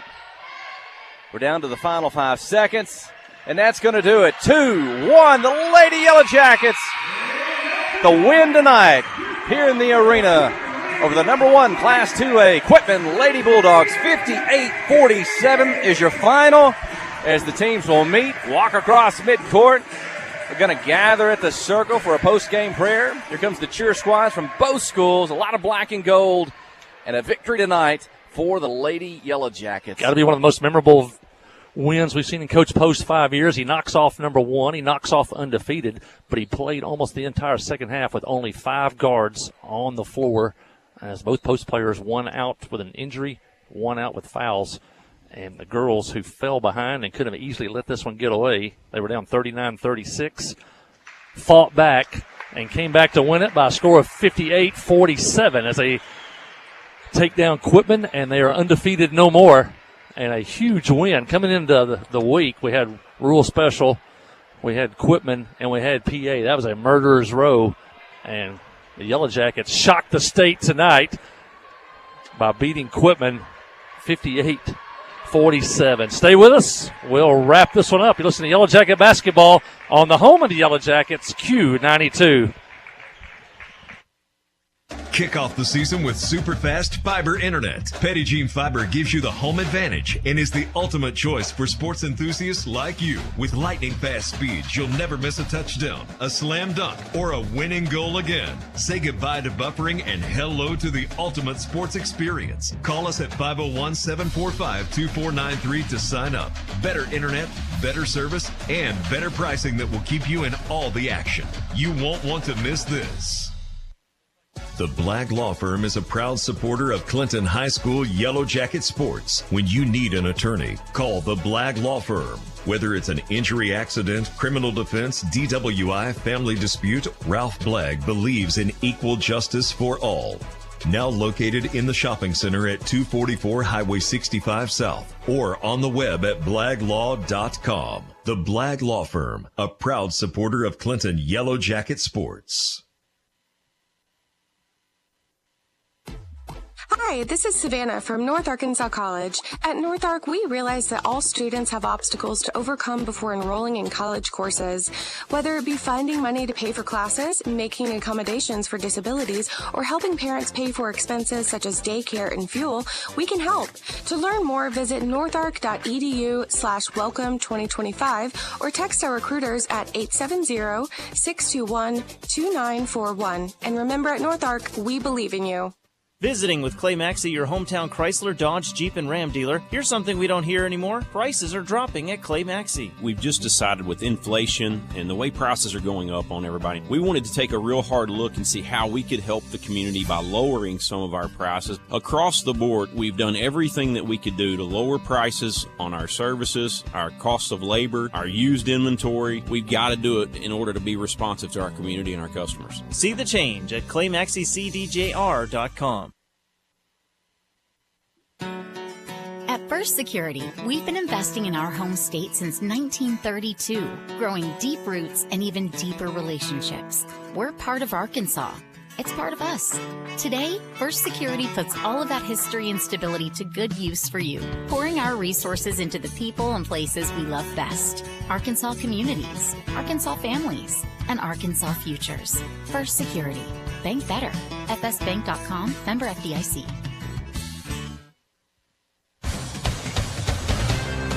Well, Coach Post in the locker room, he's probably saying, don't call it an upset. People around the state will probably think this was an upset. Don't call it an upset. The Yellow Jackets led pretty much from start to finish. They trailed only one time, 39-36, 41-40. And that was it at 41-40.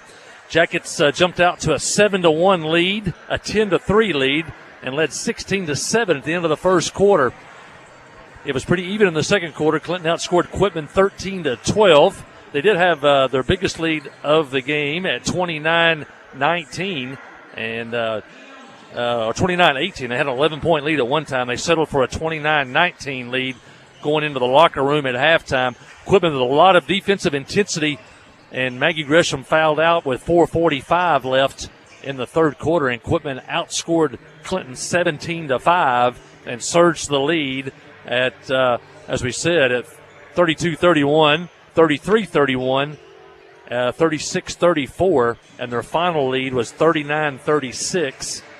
And in that fourth quarter, I hadn't even figured it up yet, but the Yellow Jackets, we had, at the end of the third quarter, we had 34 points. 22 points. We get 24 in the fourth quarter, and they held Quitman to 11 points in that fourth quarter, and the Jackets rally to win, and they win by a score of 58-47. But the big news is Cade Brown went down with an injury midway through the second quarter. Maggie Gresham set the second quarter with 4 fouls. She came back in with 5:19 left in the third quarter, and she fouled out just a minute later, actually less than a minute later at the 4:45 mark. In fact, she played 34 seconds before she fouled out on a controversial foul call. The Yellow Jackets played the final 12 minutes and 45 seconds with basically 5 guards on the floor trying to guard the big players from Quitman, and they did it, and they played with heart and passion, and the Yellow Jackets and Coach Post come up with a huge win tonight. Scoring tonight for Quitman, Lexi Hobbs 2 points, Sarah Dixon 4 points, Kaylee Hobbs 8 points, Allie Carter 5 points, Lily Kennedy a single point, Ava Sullivan 5 points, Madeline Varvel with 7, Emma Finley with 2, and the leading scorer tonight, the big player on the inside, Kaylin Sullivan, she had 11 points. Only 3 threes tonight for Quitman, and 8 of 16 at the line for 50%. For the Lady Yellow Jackets, Kenna Collins, a big night, 9 points off the bench for Kenna. Maggie Gresham, good offensive night while she was in there. She had 8 points. Lexi Wallace handled the basketball under pressure and finished the night with 10 points. Kaylin Lashley, one of her best games of her high school career so far, 14 points, including 2 3-point baskets. And once again, Olivia Johnson for the third game in a row, a huge night, 17 points, 5 threes, and 2 for 2 at the line. She scores 17 points on the night. And when the Yellow Jackets surged the lead in that fourth quarter, there was a couple of big threes by Olivia Johnson.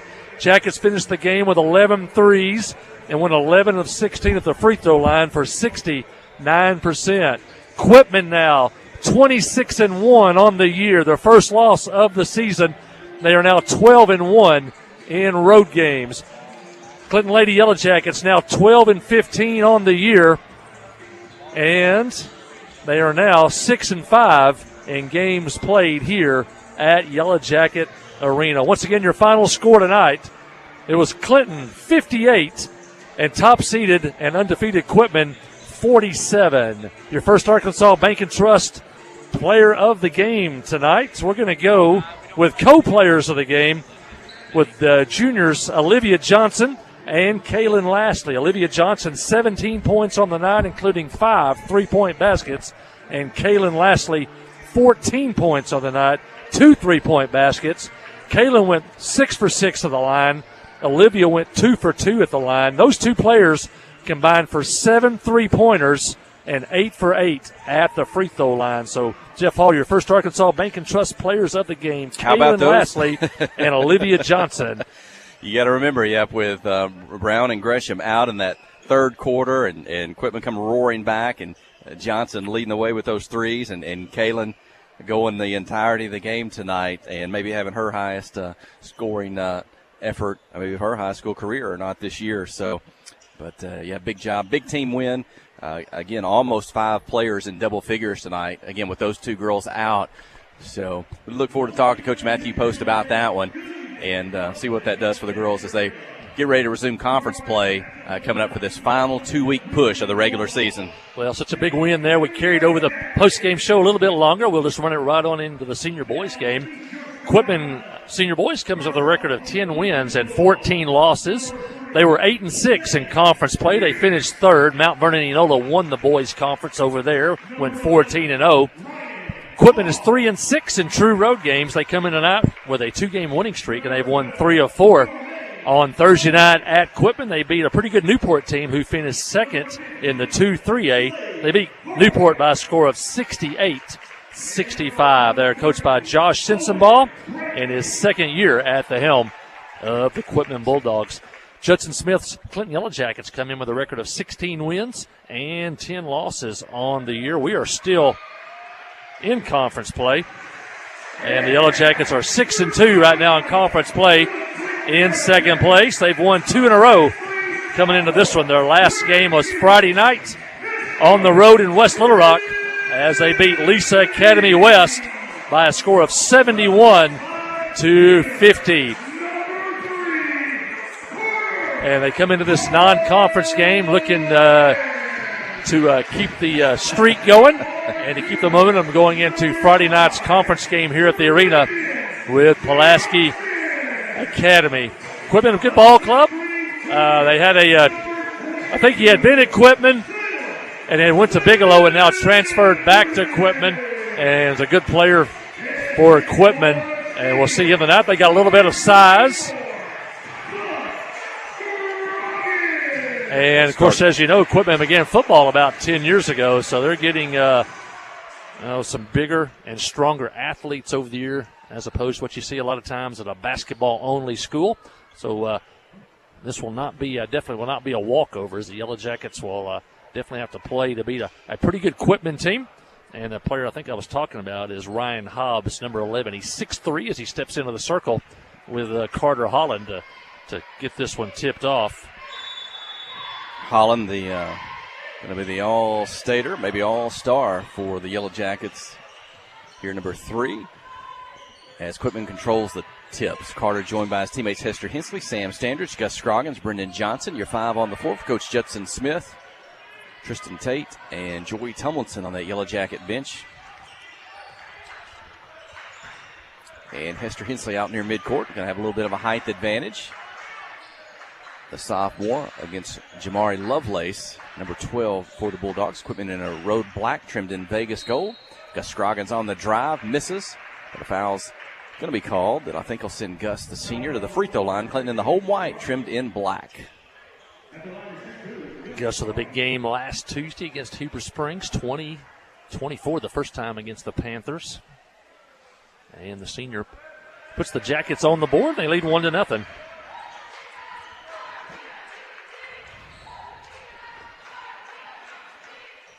And he gets the second free throw as well. Opening minute of play. As the Bulldogs will look back to set their offense in the set. They'll give it to Lovelace. Top of the key. for the three. It's up. It won't go. It's tipped high in the air, and Sam Standridge comes down with it. And into the front court, Brendan Johnson leans left, darts right. He'll toss it back up. Carter gets it in the lane. He'll elevate, go over the defender, and up and score. Carter's first 2 points of the night. And the Jackets jump out to a 4-0 lead in this one. Clinton in a man-to-man defense. And long three-point attempt. Won't go. Rebound Standridge, the junior for the Yellow Jackets. He's been shooting well as of late for Clinton. They'll swing it around from right to left. Carter's defended. He's going to drive the baseline, take it up. Shot might have been blocked, and the offside rebound by the Bulldogs. Quickly down the floor into the lane, knock loose. Brendan Johnson's going to save it back inbounds to his teammate, Hester Hensley. Hester across midcourt. Over to Standridge. Catch, shoot. The three is up and in. Sam Standridge for three. The first field goal of the ball. 7-0. The Yellow Jacket lead. The second field goal. Yes, Sam's offense getting better and better after recovering from that hand injury. And the Jackets jump out to a 7-0 lead.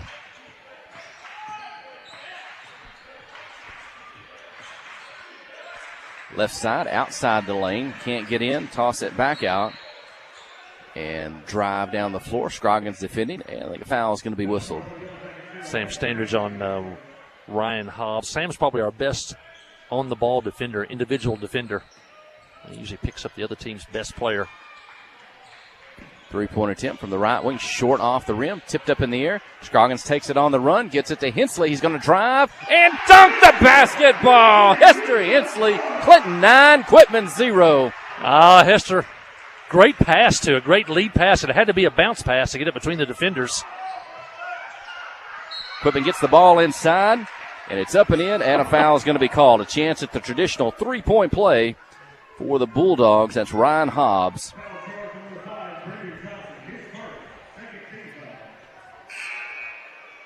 A 9-0 run for Clinton to start the game.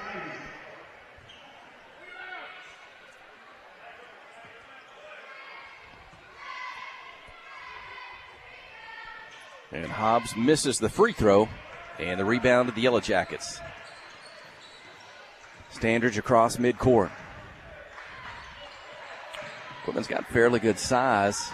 Clinton's going to outsize most teams they play. Standridge from the right side attempts the three. It won't go. Carter keeps it alive, tips it to himself. He's got it, spins on Hobbs, puts it off the glass. Good. Carter on the drive.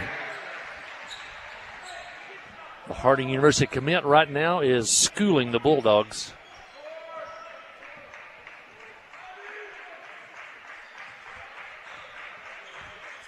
Deep on the floor, middle of the floor. Three-point attempt, won't go. Well, it will. It's off the back rim. It bounces high off the top of the backboard and falls back through. Was that Zane Pierce for three? He definitely got the shooter's touch there. 11-5. Johnson gets behind his defender. He'll take it to the glass. Whistle blew, I think maybe before the ball left Brendan's hand. Does the basket count? Oh, yeah. Count the basket and the foul. Chance at a three-point play. Jackets off the first step off the ball. Really quick tonight. We've seen now Brendan Johnson drive by his defender. We've seen Carter Holland spin by his. And Brendan gets the free throw. 5 players have already scored for the Yellow Jackets. We're just at the 4:26 mark of the opening quarter and a 14-5 lead. And Quitman's going to throw it out of bounds just below us here on the visiting side. You know, when you see some of the teams that we played in November, December, you know, we've seen some blazing speed. It's elevated our game also. You can tell in a game like tonight so far. Man-to-man defense. They've got Gus down on the block trying to post up, call for it. The defender fronting him. And Brendan Johnson on the drive is going to be fouled on the floor. And once again, Brendan Johnson beats his man off the dribble. Quitman forced a foul.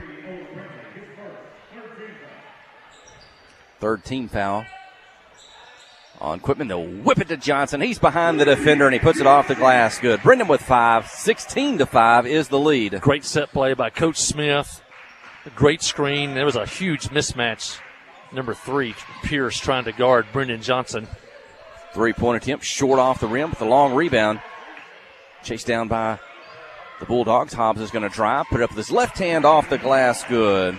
Ryan Hobbs with 2 more. 16-7. Get it ahead to Holland. He'll dish to Scroggins coming down the lane, and Gus puts it up and in. Great pass back to the basket, and Carter knew where he was at. Flipped it to Gus Scroggins for an easy layup. Into the front court on the spin. Knocked out of bounds. Hensley kind of picked his pocket from behind, knocks it out of bounds into the Quitman cheer squad, and the Bulldogs will have it on the baseline. Like the girls' game, Yellow Jackets playing hard, really hustling here, flying all over the floor. Inbound the ball behind the three-point line, going to dribble in, take it, put it up. Good shot off the glass, good by Jamari Lovelace. 18-9, the Yellow Jacket lead. Quitman now in his zone defense. Gus Scroggins catch and shoot 3 from the corner. This one's long. Hester Hensley's right there on the offside. He'll get under the basket. Reverse layup, good by Hester Hensley. 20-9, 2:45 in the first.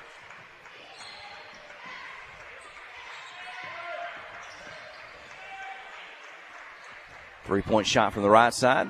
In and out. Won't go. Brendan Johnson for the rebound. The junior ahead to Collins. Oh, what a pass. Whips it to Gus. Oh, that was that was pretty. Hard off the glass. That was a fast pass. A fast drive by Gus Scroggins. Quitman's going to turn it over in the offensive end.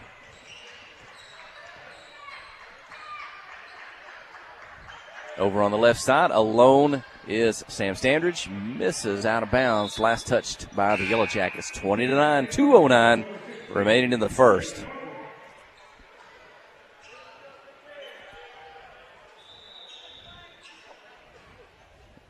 See Coach Bobby Howard from North Arkansas College. He's here tonight. A little recruiting. Got a couple of Lady Yellow Jackets heading to Boone County next year. Abigail Parks already there. Sydney Standridge finishing up her career there. I think I think Bobby, a resident of Van Buren County. A lot of times he's driving the bus through and stopping at Walmart. I think I saw a picture after that Rural Special game on Friday night with shot inside off the spin. What's it? Cage Valentine. I think I saw a picture. It said teammates. It was Maggie Gresham, Caden Brown, and Riley Turner from Rural Special talking about next year when they join up at North Ark. 22-11. Yeah, Turner is an incredible athlete. Hensley gets to the lane. Defender kind of takes a step away, so Hester just takes it up and puts it in the basket. 6 points for Hester Hensley. Hester getting more confident with his offensive game. He definitely puts in the work shooting the basketball. Only a sophomore is Hensley. The only sophomore on the floor with a couple of juniors and a couple of seniors. And 2 points. Yeah, I left here. Ryan I guess it was Hobbs. Tuesday night I left here. He was still out here shooting at 10 o'clock at night after the game.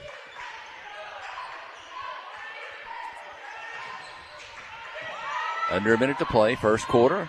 Scroggins passes up the 3, drives, takes it to the glass. It won't go. Rebound by Quitman. Gus reaches in, ties up. Alternate possession to Clinton. Gus gets it back with 49 seconds here in the first quarter. And J.J. Vasquez is going to check in for the first time tonight. Sam Standridge gets a breather. Gus stayed with that one. The big 6'6" kid. That's Valentine, 6'6", 160 it says. But when you're 6'6", got to keep the ball above your head. If not, you're not 6'6" anymore. And Quitman's going to come away with it after the inbound. Hobbs on the dribble, the drive. Kind of goes down the left side, but then puts it up with his right hand. Good. Ryan Hobbs with 8 points to lead all scorers. It's 22-15. The Yellow Jackets in front. And Hester Hensley. Kind of slowed Clinton's offense down a little bit since they've gone zone. But the Jackets have really still got the shots they've wanted. And they're going to wind the shot clock off. Play for one shot here under the direction of Coach Judson Smith. Under 10 seconds. Back to JJ. He's a three-point shooter. It's up. This one won't go. Quitman with a rebound, and they won't get a shot off. The first quarter comes to an end. It's Clinton 22, Quitman 15. You're listening to KHPQ and Clinton High School Sports. Friday night at the stadium is not the time to worry about your finances. Let First Arkansas Bank and Trust ease your mind with their mobile banking capabilities. You can check your balance, transfer funds between accounts, and even find the nearest ATM for dinner after a road game. The free mobile app is available on the iTunes Store and Android Market. You can cheer loud and proud for the Yellow Jackets because First Arkansas Bank and Trust has you covered. See a branch for more details. Equal housing lender, member FDIC. Visiting with Clay Maxey, your hometown Chrysler, Dodge, Jeep, and Ram dealer. Here's something we don't hear anymore. Prices are dropping at Clay Maxey. We've just decided with inflation and the way prices are going up on everybody, we wanted to take a real hard look and see how we could help the community by lowering some of our prices. Across the board, we've done everything that we could do to lower prices on our services, our cost of labor, our used inventory. We've got to do it in order to be responsive to our community and our customers. See the change at ClayMaxeyCDJR.com. 22-15. They got a lot of those early. They jumped out to a 9-0 lead and led 14-5 at one point. The biggest lead was 20-9, and they settled in for a 22-15 lead here at the quarter. Hester with 6 points, Brendan with 5, Carter with 4, Gus Scroggins with 2, and Sam Standridge with 3. And Quitman will have it as we start the second quarter. 2-point attempt by Hobbs. This one won't fall, and Clinton with a rebound.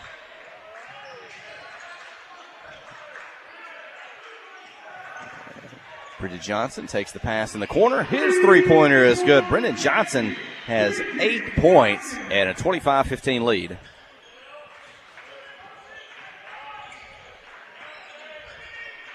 Five players have scored for the Yellow Jackets, again led by Johnson. Hester Hensley right there behind him with 6.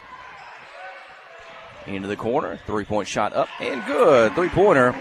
And I've got that, Slade Hartwick for the Bulldogs. So Quitman's hanging around. I think Clinton's off to a good offensive showing thus far in this one, but it's only a 7-point lead.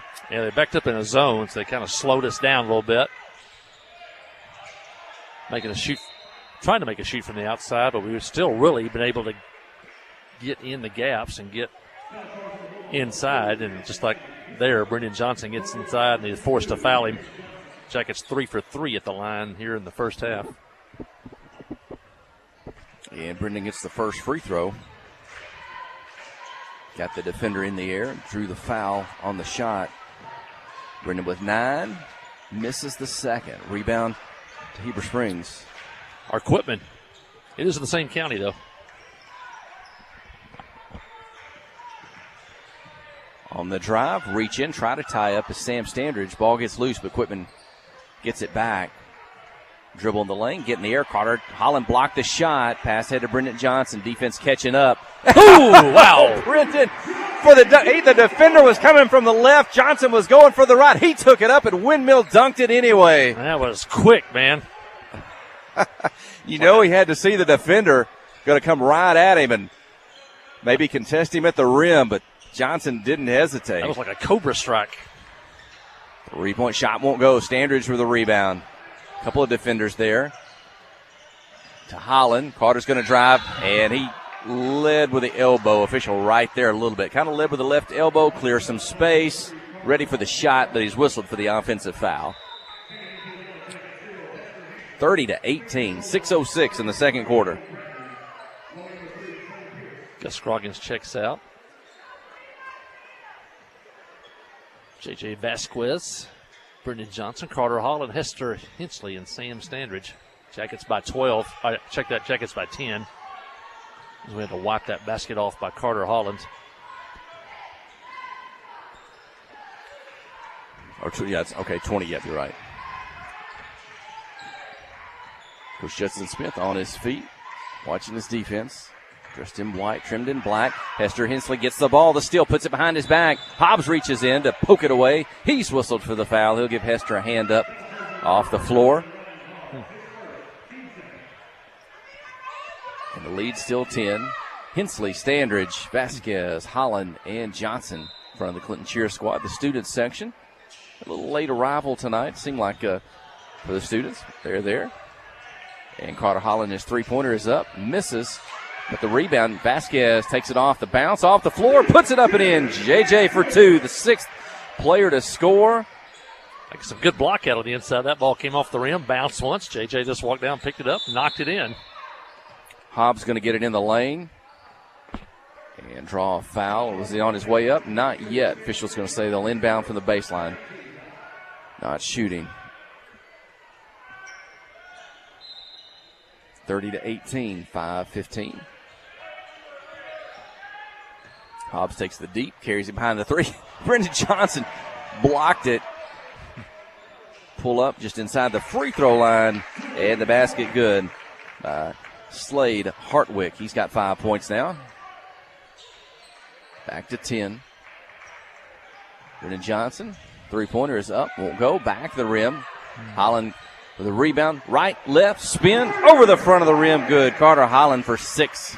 You should get a shot fake, you get the defender up in the air. That time Carter got the shot fake, and then he did the spin, and the defender had long flown by. Don't see that move very often. A good move by Carter Holland.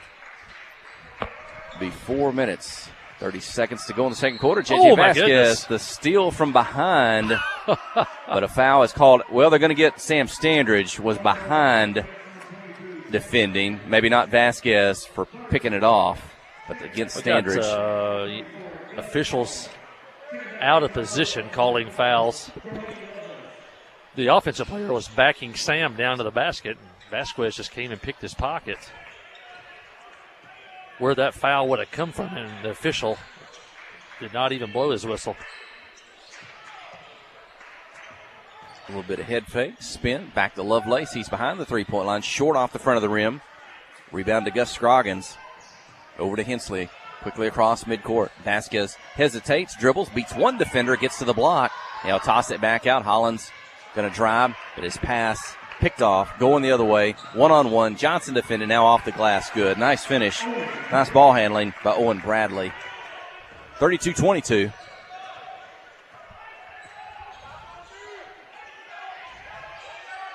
And Scroggins on the spin. Gets it. Misses. Johnson with a tip. Misses. Quitman with it.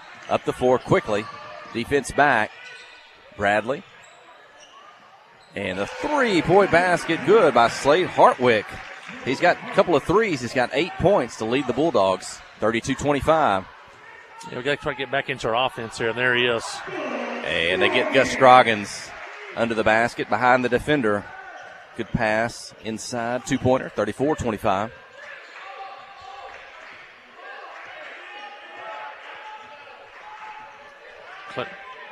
Jackets down a 1-3-1 zone defense out of the man. And behind the three-point line, deep three in front of Coach Judson Smith. This one won't go. And the rebound by Brendan Johnson. Long pass ahead to Hester Hensley. He kind of squares himself enough to get it up and in. 8 Great points for pass Hensley. by Brendan Johnson. As I say in football, that was a pretty small window. It was a defender right on Hester's back, and the pass was perfect. 36-25. Panthers double teamed in the corner. They'll get it inside. Scroggins, a little push from behind, as that was Gage. Ballantyne took the pass near the block. Fourth team foul on the Yellow Jackets. Non-shooting, but Quitman will be in the bonus for the remainder of the second quarter. 2:36 to go.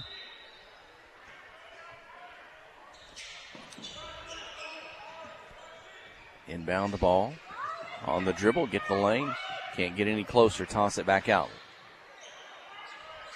Three-point shot up and good. Three-point basket. Zane Pierce, that's his second three. He's got 6 points, 36-28. The Bulldogs hanging around. It's back to 8. Holland catches back to the basket at the free throw line. Turns, shoots, misses. It's out of bounds and belongs to Quitman. He can try to shoot that one on his turn. He's the defender not near his size. Just go ahead and turn around, square up, and then shoot that one in. 2 minutes in the second quarter. Getting their offensive set. Into the corner. Turn, shoot the three. It won't go. Flying in for the rebound. Bulldogs get it back. Ballantyne back outside, but Holland picks it off. He's got a defender behind him, and they'll let Carter Holland dunk the basketball. 38-28. Exclamation mark on that one, the reverse dunk. Maybe that defender had seen number 3 play before and knew what was coming, and he let Carter go by and do what he wanted to do. There, yeah. Shot blocked. JJ Vasquez to Holland. Touch pass to Johnson, and Brendan dunks the basketball. 40-28. It is a dunk fest now. Holland, Johnson, Hensley, all getting in on it in the first half. And a 12-point lead into the corner. 3-point shot. Good. Quitman answers. 3-pointer by Owen Ballantyne. Timeout. 58 seconds to go in the second quarter. When we return, you're listening to KHPQ in Clinton High School Sports. Whoa. Kick off the season with super fast fiber internet. Petit Jean Fiber gives you the home advantage and is the ultimate choice for sports enthusiasts like you. With lightning fast speeds, you'll never miss a touchdown, a slam dunk, or a winning goal again. Say goodbye to buffering and hello to the ultimate sports experience. Call us at 501-745-2493 to sign up. Better internet, better service, and better pricing that will keep you in all the action. You won't want to miss this. Hi, I'm Allison Tyner, an APRN at Conway Regional Clinton Medical Clinic. At Conway Regional Clinton Medical Clinic, our primary care providers are dedicated to comprehensive care while working alongside our specialty care providers such as cardiology, general surgery, orthopedics, and pain management. To make an appointment with me, call 501-745-4914 or visit conwayregional.org. So if you didn't make it to the arena tonight, you missed some good basketball, but we're glad you're watching at home. It's been a fun night. Lady Yellow Jackets open the night, shocking the number one team in the state, 58-47, and the boys have been high-flying here in the first half. Final 30 seconds, set quarter. Shot clock on. Going to get down near the block, and a foul is going to be called. That should send Owen Bradley to the free throw line for 2 free throws. He's got 5 points in the ball game. Carter Holland, that's his second personal foul.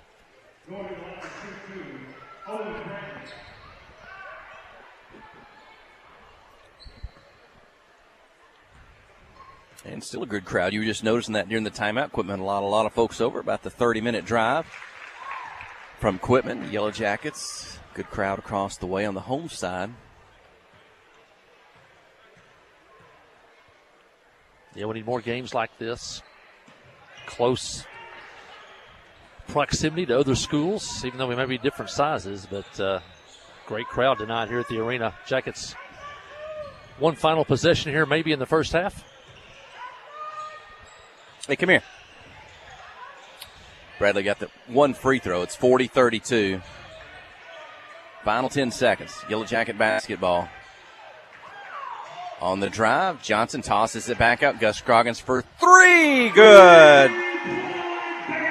40-33, your halftime score. Yellow Jackets in front of the Quitman Bulldogs here at home. Let me pull in. Here, my colleague, ask Angela Hargis is with us. I want to get a junior high preview tomorrow when the Clinton Conference champion, Clinton Junior High girls, they earned a bye to the semifinal. That's tomorrow at 4 o'clock in Heber Springs. A win there will propel them to a championship game on Thursday night. There'll be only 4 teams by the time they take the court tomorrow at 4 o'clock. So, Angela, your daughter, Katie Grace Alexander, tell us a little bit about what you expect the junior girls conference tournament tomorrow. Well, tomorrow we're going to be playing Malvern. They beat Bauxite in the we're in the semifinal game. And it'll be a rough game, but we should be good if we play well, so I'm looking forward to that. We still have Cadence Warren out for the rest of the year, so that's unfortunate for us. But we have Riley Van back and Kinsley Bagley back from injuries, and then the rest of the team seems to be doing pretty well. So if we play like we should play, then it should be a good game, and we should come away with an entrance into the finals. Yeah, what a year it's been. I know at one point, there were at least 3 girls injured and off the team, and a couple of them have worked themselves back into the mix. And so what a year from start to finish and the success they've ended up with. It's been a great year, and it's good to watch these girls go from combine the 8th grade and 9th grade teams. It's been a fun year. Yeah, we'll look forward to it. No radio for that, but we'll give you a report when we're back on the air on Friday night. But that's not too far to drive if you enjoy your basketball.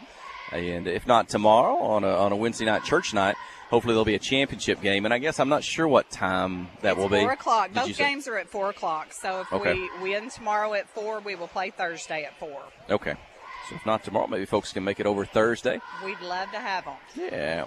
Well, thanks, Angela Hargis. Thank I'll let you. you slip away. And we'll take a break as well. Keep the camera rolling, but the audio break here as the Clinton Cheer Squad has taken the floor for their halftime performance. Stay with us. You're listening to KHPQ in Clinton High School Sports. F.L. Davis Cash Lumber, your Ace Hardware store, is a proud sponsor of Clinton Yellow Jacket Sports. F.L. Davis Cash Lumber can help with your electrical, plumbing, paint, tools, hardware, and flooring needs. They're a full-service hardware store and lumber yard. F.L. Davis can provide you with everything you need for your residential or commercial projects. The knowledgeable staff is always on hand to answer your questions. Visit F.L. Davis Cash Lumber, your Ace Hardware store. Same place, now Ace. Adventure awaits, and with the all-new lineup of Chevrolets, those adventures can become reality. Joe Lee Chevrolet has the best lineup of cars, SUVs, and trucks ever. Why go from A to B when imagination can take you everywhere? And remember, when you need service work, Joe Lee's service department can keep your Chevrolet running like new. Make your best deal today at Joe Lee Chevrolet in Clinton. Find new roads in your new Chevy vehicle. Towing and recovery is the last thing you think about until you really need it. Then you really want the best. There's only one name to call, Justin's Collision Repair Towing and Recovery. They have the largest and latest model recovery fleet in North Central Arkansas. From small towing to heavy-duty towing, Justin's Collision Repair Towing and Recovery on Highway 65 in Clinton is the one to call, 745-2992. That's Justin's Collision Repair Towing and Recovery, 745-2992. Hi, this is Brandon from North Arkansas College. Is going to college a goal of yours in 2025? Let us help you accomplish that goal. At North Ark, we have students of all ages from all walks of life, from high school students taking concurrent credit courses to parents returning to school to learn a new skill. NAC can help. To learn more, visit northark.edu/welcome2025 or text our recruiters at 870-621-2941. And remember, at North Ark, we believe in you. First Security has been putting our home state first since 1932, helping fellow Arkansans and their families buy homes, grow businesses, and build futures. Today, First Security is still committed to helping you bank better, providing local solutions and local support in the places we love too. It's community banking with people you know and people you know you can count on. First Security. Bank better. fsbank.com. Member FDIC. And we're back here at halftime of the senior boys game, and joined by Creed Brown and Alec Huey with us here at our broadcast position. And Creed, I did see the unfortunate pictures today of your ankle. You got a boot on tonight, and what happened, buddy? I fell down some stairs watching the Super Bowl the other night. Wasn't paying close attention. Oh, well, I saw the colors on your ankle there. Not great. What's the prognosis? It's just sprained. I'll be good in a few weeks. Okay, still in the off season going on, and so what is going on in the off season for you and Alec and some of the guys off the football squad? We're just lifting, getting stronger. Getting stronger. Probably got weightlifting meets coming up as the spring goes on. I've seen Alec. Have I seen you, Creed? I know there's been some unified sports, the Special Olympics and stuff going on, and I know some of the guys are getting to help with that. Yeah, I went to a unified weightlifting meet. I saw that, yeah, with Alec in that. Elias Funston stopped by earlier tonight and talked to me, and I know he said he's got a Special Olympics coming up. I think maybe he said April the 12th or something. I know I've seen some pictures he's participating in, and I know y'all know Elias too, so keep up with that. And looking forward to that. The student section, early tonight, I don't know that you guys were in position. Now, you were seated over behind the girls' bench, but you kind of got it together tonight. And just a couple of weeks ago here in the regular season, the regional tournament's coming up, and I know we're looking forward to that. I bet the student body as well. Oh, we're pumped up for it. Yeah. Won't have to travel for the tournaments. Maybe if we can get to state at Magnolia, maybe we can put together a fan bus and take a whole folks down to South Arkansas. That'd be a fun trip if the girls and boys can get there. And maybe the senior girls coming off that win tonight, kind of what some might say an upset over previously undefeated Quitman. So hopefully that'll spark the girls a little bit and this final couple weeks of conference play once they get going again. But we'll look forward to it and see there. So anything else going on for you guys? No, we're just. Well, about the beta. I've talked about it, but I don't know if I've talked to you on the radio. You guys at the Big Beta Convention, second place, large group performance, the football team, the Beta boys. You're going to nationals in Orlando. Yes, sir. We didn't think we'd do that good with it, and it turned out to be really good. So yeah. we all surprised ourselves a little bit. Yeah, you performed at school, maybe the pep rally here. I think we probably did have some video of that. I don't know. Yeah. We probably didn't have any audio that could pick it up. But for folks who were here, got to see that. So, yeah, that's pretty cool. Yeah, good job. Yep, thank you. Yeah. Well, get all healed up, and we'll see you at some ball games. And maybe down at Hogs and Heifers. Oh, yeah. They keep you there. I know I talked to you last Thursday, maybe it was, and the boys were splitting up last Friday night. Boys at, was it Lisa, and girls at Real Special. I said, which game are you going to go to? And he said, I'm going to be at Hogs and Heifers working that night. So they're one of our sponsors, and appreciate that. And I think when we're on the TV at Hogs and Heifers with the broadcast. Is that right? Yeah. So if for some reason folks can't be here with us in the arena, maybe we're on the road, go down to Hogs and Heifers, eat a dinner, and watch the ball game on the KHPQ Sports YouTube channel. Is that right? Yes, sir. That's right. Well, thanks, Creed Brown, Alec Huey. Thank you. And we'll have a fun next couple of weeks. Let's get Mike Holly back in. And this 43-32 lead, Clinton Senior boys over the Quitman Bulldogs. We got Hester Hensley, Sam Standridge, Brendan Johnson, Carter Holland, and Gus Scroggins. It'll be Gus Scroggins with the first attempt of the second half. Misses, tipped up by Carter Holland. A miss. Quitman going to save it back in bounds. And we're going the other way. 3-point shot up. This one long, won't go. Sam Standridge is going to take it on the offside. They got a few numbers from the first half. Brendan Johnson led us with 13 in that first half, but Carter, Hester had 8 apiece. Gus had 9 in the first half. Jackets hit 3 threes, went 4 of 5 at the free throw line. Quitman was led by Ryan Hobbs. He had 8, along with Slade Hartwick, also had 8. Holland's 3-point attempt off the rim won't go. Quitman chases down the rebound. Now it's loose. They're going to throw it away. Quitman had 5 threes in the first half. Only got to the free throw line 3 times. They pretty much played from the perimeter, made 1 of 3. Into the corner, Gus Scroggins. He's going to drive, get his defender in the air, and draw the foul. Gus Scroggins going to go to the free throw line. Gus with 9, chance to get into double figures. Clinton led 22-15 at the end of the first quarter, outscored Quitman 21. Was that 21-17? What was that? It was, yep, 21-17 in the second quarter.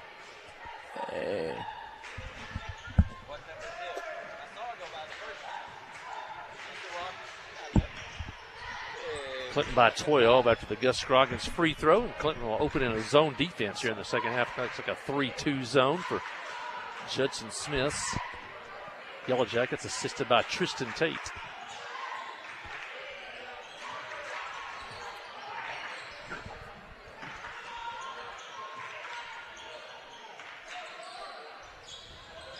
And 3-point attempt won't go by Lovelace. Clinton with a rebound. Johnson with it.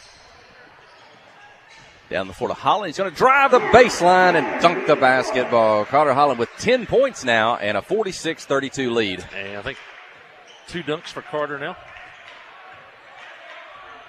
Carter now in double figures. Into the corner. Has some space. The three-pointer is up and in. And Zane Pierce, that's his 3rd three-pointer. And so you leave him that much room. Looks pretty confident. He's got 9 points. And now he leads the Bulldogs in scoring. Quitman opening a man. Played most of the game in the zone. They opened the second half in the zone, but the death of the zone is to get the ball that deep. Gus Scroggins within 2 feet of the basket. He had a defender on each side of him, the left and the right, but he's just too strong and too tall, and he's able just to go up between them and put it up and in. A miss and a rebound by Clinton. Standridge with it. Hensley kind of behind the head pass to Brendan Johnson with a behind the head shot inside, 50-35. You got 2 straight possessions. You see 2 interior shots by Clinton. You see 2 beyond the 3-point arc by Quitman. Difference in the size of the teams.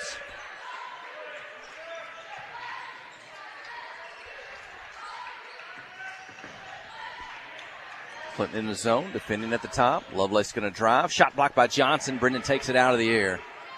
4:48 to go in the third quarter. Scroggins up high. Alley-oop to Holland. Nice touch. He'll put it up and in. Oh, and 52-35. Quitman wants a timeout. We'll take it. 4:41 in the third when we return. You're listening to KHPQ and Clinton High School Sports.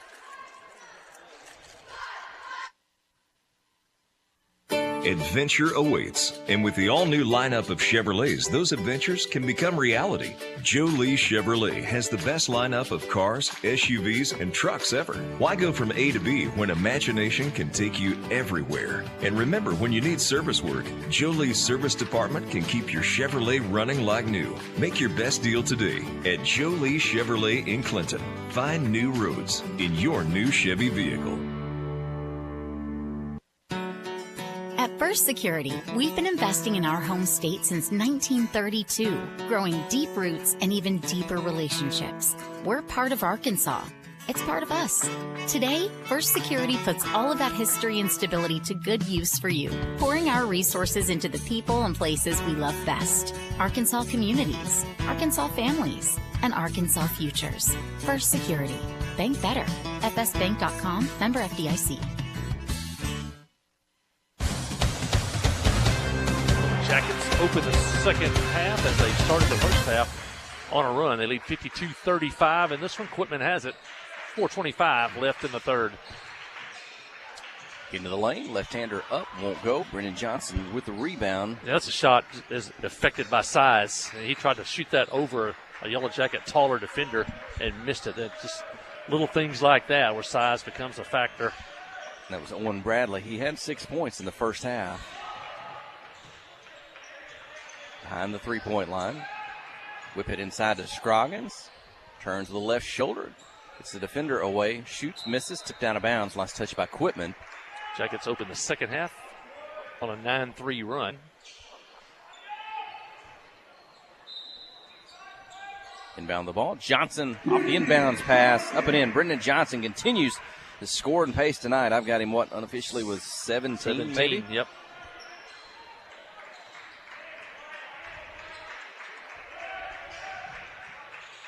Hobbs catches on the block. Couple defenders, one in front, one behind. Carter Holland reaches up over and ties him up. Alternate possession to Quitman. 3 Yellow Jackets, double figures. Carter Holland, Gus Scroggins, Brendan Johnson, Hester Hensley knocking on the door. He has 8 points.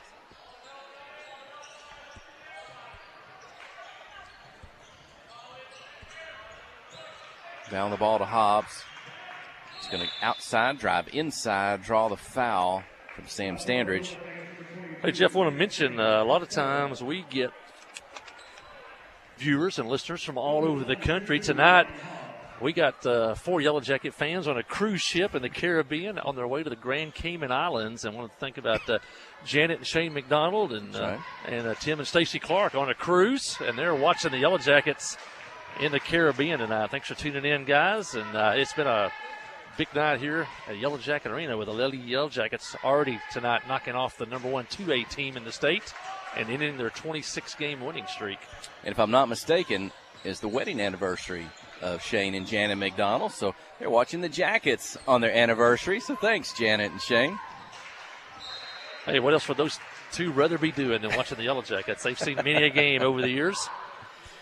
When you talk about Janet's gotten nervous a couple of times over the years, just a couple. Those years with Reese McDonald, how much fun that was, and her team with these Lady Yellow Jackets. Riley, Randy, crew. Three-pointer good by Jamari Lovelace, 5 points.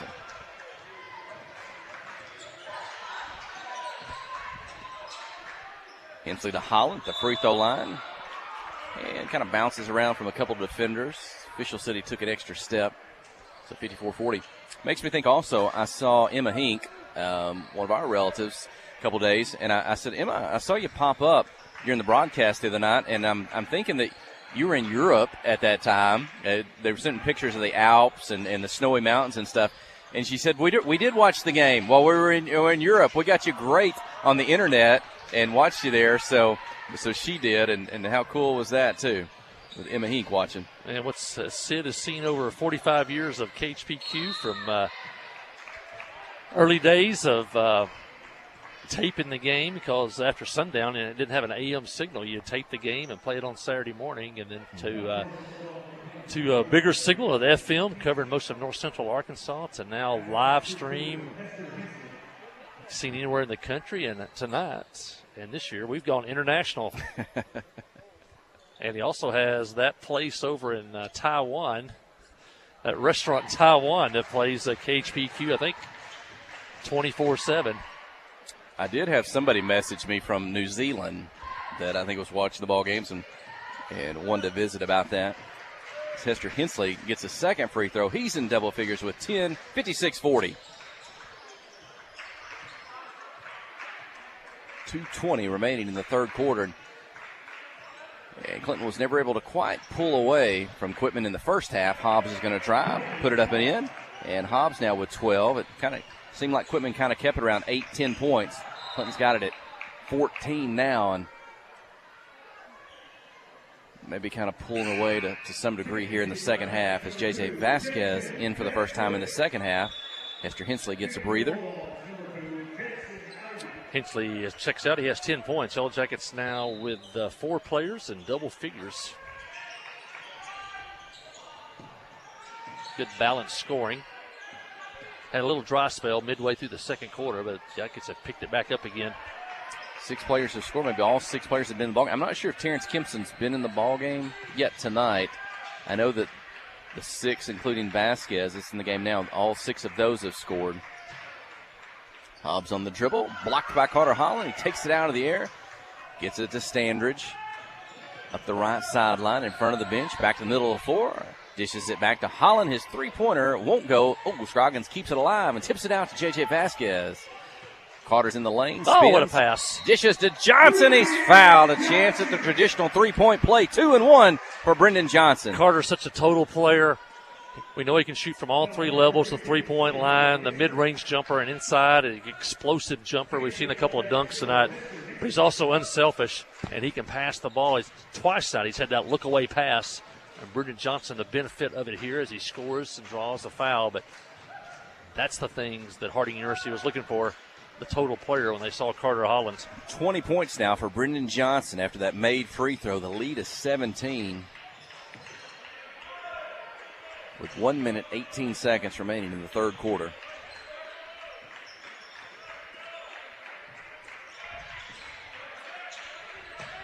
Owen Bradley's three-pointer won't go. High off the rim. Carter Holland with a rebound. Looks for that outlet pass. Not there. He'll keep it himself across midcourt. He's directing traffic on the move. Dishes down low to Brendan Johnson under the basket. 2 more for Brendan. Carter Holland may have called that play right there as he was coming down the floor. Back-to-back assists by Carter Holland to Brendan Johnson.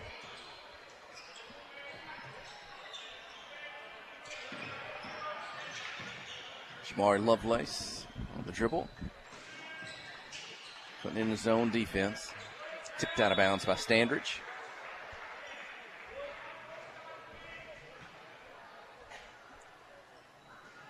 It looks like the student section is emptied out. Got the cheer squad. You can see there on the KHPQ Sports YouTube channel or the KHPQ Facebook page under the direction of Jamie Williams.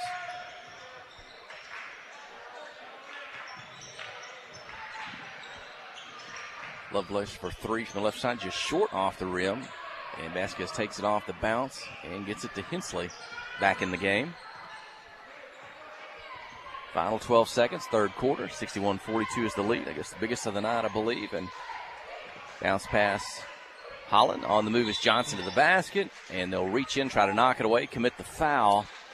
It's on the floor. Another nifty pass by Carter Holland and an even better catch by Brendan Johnson before they fouled him on a tough bounce pass. Inbound the ball to Johnson in the corner behind a screen. Misses. Tipped. Hobbs has it. That'll do it. Third quarter's come to an end. Final 8 minutes when we return. Clinton 61, Quitman 42. You're listening to KHPQ and Clinton High School Sports.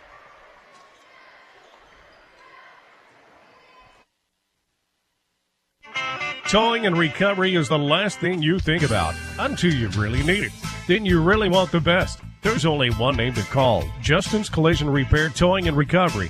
They have the largest and latest model recovery fleet in North Central Arkansas. From small towing to heavy-duty towing, Justin's Collision Repair, Towing and Recovery on Highway 65 in Clinton is the one to call, 745-2992. That's Justin's Collision Repair, Towing and Recovery, 745-2992. Wherever the river flows and however the game goes, the River Company is a proud sponsor of Clinton Yellow Jacket Sports. Just like in sports, you want someone who has your back. The professional team at the River Company Insurance does just that. They'll work hard to find you the most coverage at the best possible price, whether it's business, farm, ranch, personal, or automotive. The team at the River Company will get you exactly what you need. Sports is a team effort, so come join the team at the River Company. Jeff Paul, we talked about Judson Smith, assistant Tristan Tate. Their wives are here tonight, Ashley and their young, small children, Ashley Tate and Leighton Smith's here. Now, Leighton and Judson's baby girl is Bennett Lee Smith, but Judson, every great sports star has a nickname. So Judson has nicknamed Bennett Lee Smith. She will from now be known as Benny Buckets, and we're projecting her to be a 6-foot point guard for Coach Post here in the future. So we want to make that official tonight to Yellow Jacket Nation. Benny Buckets is in the crowd tonight. Future golden son, maybe, for Arkansas Tech University. Could be. Following her footsteps there. They said that she would be 6 foot, but she would have to play point guard, not post. Benny Buckets. Remember that name. 61-42, fourth quarter. Clinton in white, Quitman in black. Inside Hobbs. Won't go, gets his own rebound. The putback up and in. Ryan Hobbs, 2 more. I've got him with 14 now on the night. Hobbs had a good night. He's quick off the floor. Looks like he is a senior. He's listed at 6'3". And a kick. A little late call, but they did get it right. If you just tuned in, 58-47, Clinton Lady Yellow Jackets defeat top-ranked Class 2A Quitman.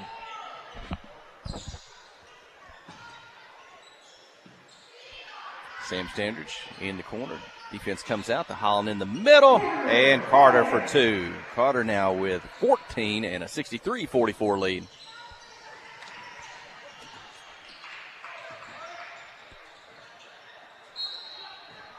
Shot blocked. Carter down low. Foul called. His third. Team's second of the quarter. Free throws are coming for Jason Ivey.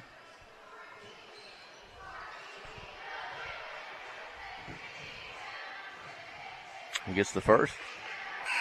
Look at that form, my colleague. He is a one-handed free throw shooter. I don't know when I've seen that. Let me see. Unless I missed that. Let's watch him here with his right hand.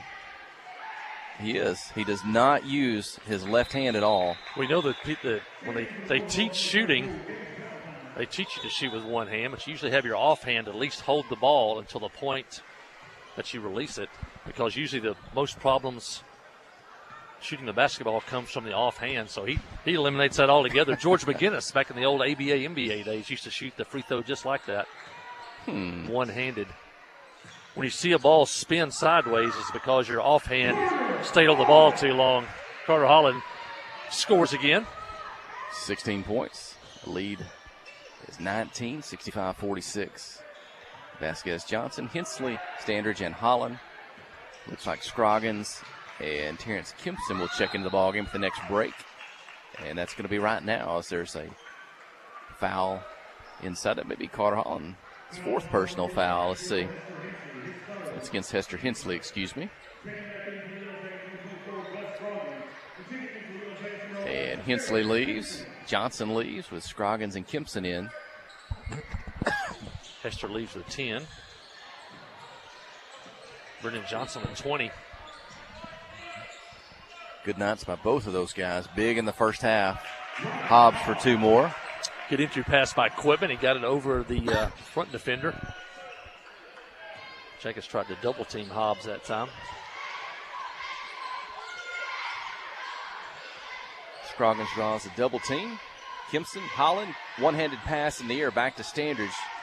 Ends up with J.J. Vasquez. 3 pops in and out. Scroggins had a hand on the rebound until it was knocked loose. Clinton recovers.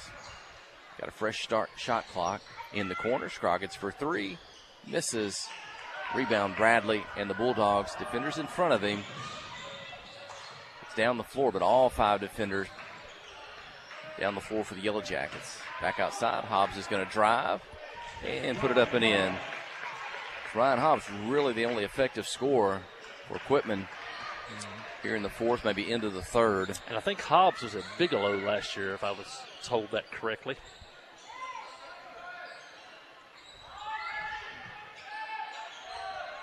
Cross-court passing.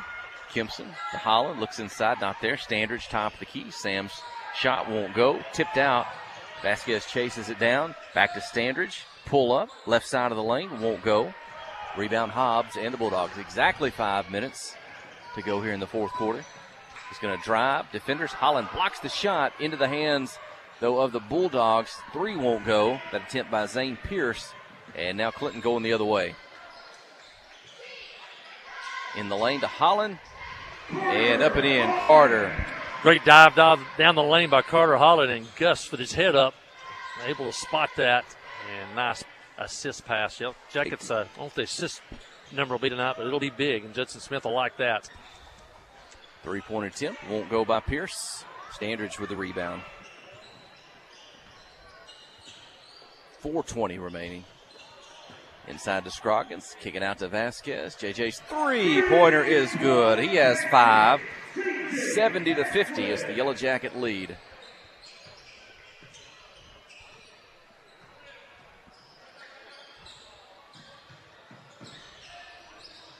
Drive. One-handed 2-point attempt won't go.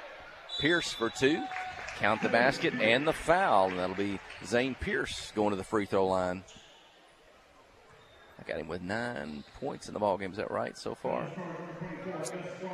3 threes and now a 2. Yep. Give him 11 total and a free throw to substitutions in the ballgame. Hensley returns. Johnson returns. And is that William McFall for the Yellow Jackets coming in?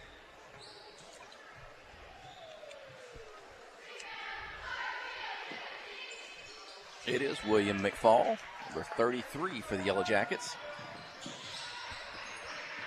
Under 4 minutes to go. 17-point lead.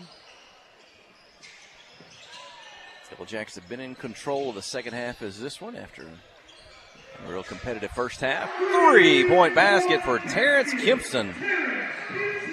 The All-State Galter has kind of been picking up minutes here late in the second half of the season for the senior had boys. A big 3 at the halftime buzzer at Morrilton. Cut that lead to 1 that night. Zane Pierce for 2. 73-55. These teams may trade baskets the final 3 minutes. See what the final score will be.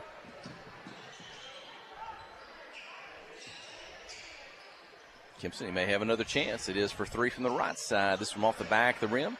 But Hensley with a rebound. Gets it to Johnson. He'll step down. 2-point attempt off the glass. Won't go. And now Quitman going the other way.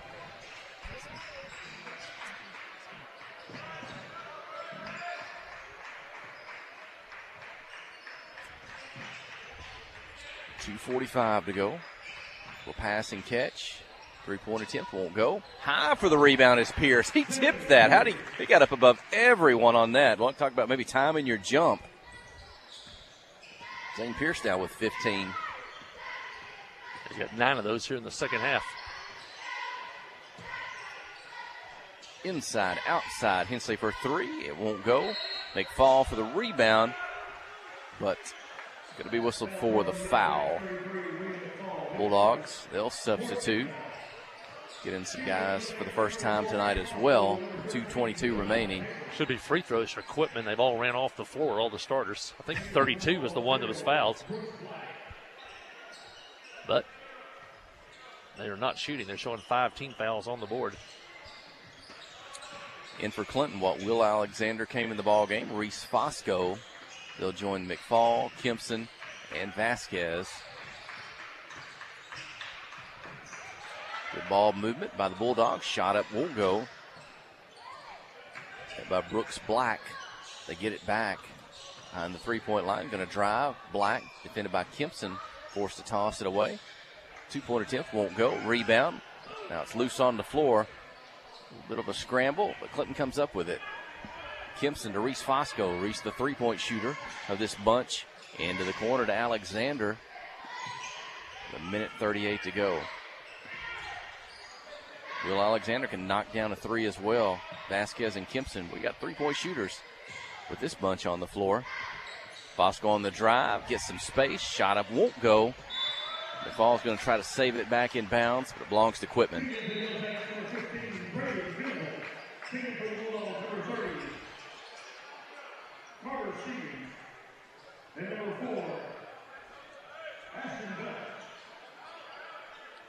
And for Clinton, Braden Venable, coming into the ball game. With Vasquez out with a minute 20 clock here in the fourth quarter.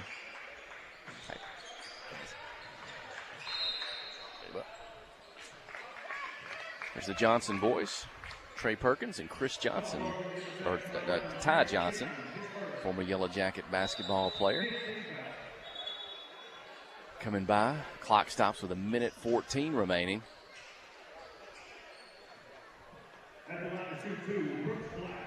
Brooks Black at the free throw line. Number 0 for the Bulldogs. And Clinton's going to pick up the non-conference win tonight and get ready for Friday night's back in conference play here at Yellow Jacket Arena. Yeah, it's a good tune-up tonight. They played well, and it's a good tune-up for a dangerous Pulaski Academy team, and one that's desperate. They're trying to get that fourth and final playoff spot. And last year we played them, and we eliminated them, but they played with reckless abandon that night, trying to keep their season alive. So we'll probably see that again Friday night. But it's a good tune-up tonight. Played well, distributed the basketball, and shot the ball well.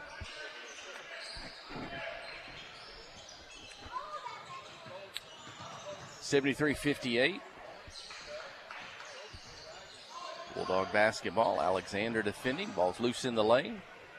And Venable comes up with it. He's going to drive, slide, get the shot off, draw the foul. And that'll send Braden Venable to the free throw line. Any birthdays today that we haven't recognized yet? Well, a very significant birthday today by Miss Stephanie Treese, who I referred to as the principal. And she had a birthday today, so best wishes to Miss Treese. She's out on Banner Mountain right now. It's probably 10 degrees colder up there. She's probably getting ready. She's going to take those junior girls to Heber Springs, hopefully the next couple of days. Yeah, we'll be there tomorrow. Tip off at 4 o'clock at Heber Springs. Semifinals tomorrow, hopefully a championship berth for the Lady Junior Jackets. And don't forget the 7th grade team. They wrapped up their season. They didn't win the tournament, but postseason tournament, but they did go like 16-2 on the year, and that's a good bunch coming on. The 7th graders, 4 really good guards, and they also have size on that team.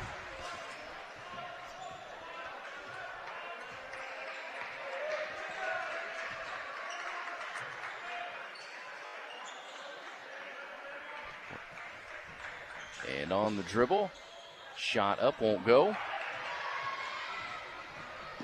Quickly down the floor. And off the hands. I think that's Hudson Human. That's Hudson Human, who finished his season last night. Right. Played really well against Eastham. He had a great game, playing his very first varsity game, only a freshman. Yeah. Shot up, won't go. It's going to stick in the rim. They'll have to stop play and get it down. Yeah, Hudson's... Hudson, a good player, very smooth, good athlete. And good Good experience for him to get in the game tonight on the varsity level. He'll definitely play a big part in the Yellow Jackets' future.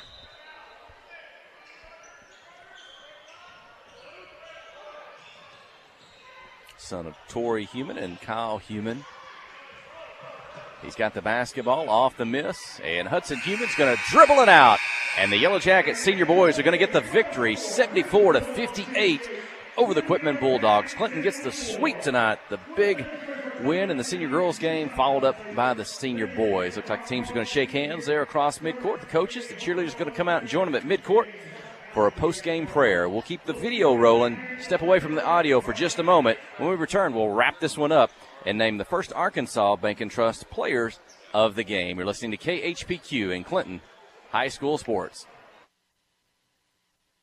The Blagg Law Firm is a proud supporter of Clinton High School Yellow Jacket sports. When you need an attorney, call the Blagg Law Firm. Whether it's an injury accident, criminal defense, DWI, family dispute, Ralph Blagg believes in equal justice for all. Now located in the shopping center at 244 Highway 65 South or on the web at blagglaw.com. The Blagg Law Firm, a proud supporter of Clinton Yellow Jacket sports. Yellow Jacket basketball is brought to you in part by these fine Yellow Jacket boosters, by Main Street Florist, by Joe and Hash, Troy Groszowski with Edward Jones of Clinton, by Carrie Renfro of CMG Home Loans, by Susie Allen Salon, by Meller Sanitation, by the Webb Family Auction. These fine sponsors help bring you tonight's game. Friday night at the stadium is not the time to worry about your finances. Let First Arkansas Bank and Trust ease your mind with their mobile banking capabilities. You can check your balance, transfer funds between accounts, and even find the nearest ATM for dinner after a road game. The free mobile app is available on the iTunes Store and Android Market. You can cheer loud and proud for the Yellow Jackets because First Arkansas Bank and Trust has you covered. See a branch for more details. Equal housing lender, member FDIC. Kick off the season with super fast fiber internet. Petit Jean Fiber gives you the home advantage and is the ultimate choice for sports enthusiasts like you. With lightning fast speeds, you'll never miss a touchdown, a slam dunk, or a winning goal again. Say goodbye to buffering and hello to the ultimate sports experience. Call us at 501-745-2493 to sign up. Better internet, better service, and better pricing that will keep you in all the action. You won't want to miss this. F.L. Davis Cash Lumber, your Ace Hardware store, is a proud sponsor of Clinton Yellow Jacket Sports. F.L. Davis Cash Lumber can help with your electrical, plumbing, paint, tools, hardware, and flooring needs. They're a full-service hardware store and lumber yard. F.L. Davis can provide you with everything you need for your residential or commercial projects. The knowledgeable staff is always on hand to answer your questions. Visit F.L. Davis Cash Lumber, your Ace Hardware store. Same place, now Ace. She played Harding University in her career. Hey, back here at Yellow Jacket Arena, what a great night at the arena. Great crowd, great atmosphere. Everything was on target tonight, and the Yellow Jackets did their part as they swept the Quitman Bulldogs tonight in 2 varsity games. And in this senior boys ball game, Jackets led from start to finish. They jumped out to a 9-0 lead, never trailed, led 22-15 at the end of the first quarter, and led 43-32 at the half. Then they put the game away pretty much in the third quarter. They outscored Quitman 18-10, taking a 61-42 lead, a 19-point lead into the final quarter. And the final score tonight is Clinton 74 and Quitman 58. Scoring for the Bulldogs tonight, Brooks Black off the bench for 1 point. Jackson Ivy 2 points. Zane Pierce 16 on the night for Quitman. Ryan Hobbs with 18. Jamar Lovelace had 4. Slade Hartwick with 8. Owen Brantley with 6. And Greg Ballantyne with 2 on the night. 2 players in double figures tonight for Quitman. Ryan Hobbs with 18. Zane Pierce with 16. The Bulldogs made 6 3-pointers on the night and went 7 of 10 at the free throw line for 70%. The Yellow Jackets got scoring up and down the lineup tonight as Braden Venable came off the bench to score a point. Terrence Kempson off the bench hit another 3-pointer. Sam Standridge with 3 on the night. J.J. Vasquez, he finished the night with 5 points. Brendan Johnson, big night for the Jackets, 22 for Brendan Johnson. Gus Scroggins, another solid game out of the senior, 12 points tonight. Hester Hensley, another solid game from the sophomore point guard who gets better each and every game. 10 points tonight for Hester. And Carter Holland, 18 points tonight. I'd like to see the stat sheet, though. Probably another half dozen assists from Carter Holland on the night. Jackets finished with 4 players in double figures. They made 4 3-pointers on the night, and they were 9 of 12 for 75% at the line tonight. Final score once again, Clinton 74 and Quitman 58. Quitman now falls to 10 and 15 on the year. They're now 3 and 7 in true road games, and that breaks a 2-game winning streak for the Bulldogs. Clinton now 17 and 10 on the year as they try to hit that 20-win mark for the 3rd straight season under head coach Judson Smith. They've now won 3 games in a row, and will play host to Pulaski Academy on Friday night here at the arena. Jeff Hall, tough one tonight on our First Arkansas Bank and Trust players of the game. A lot of guys you could pick tonight with 4 players in double figures.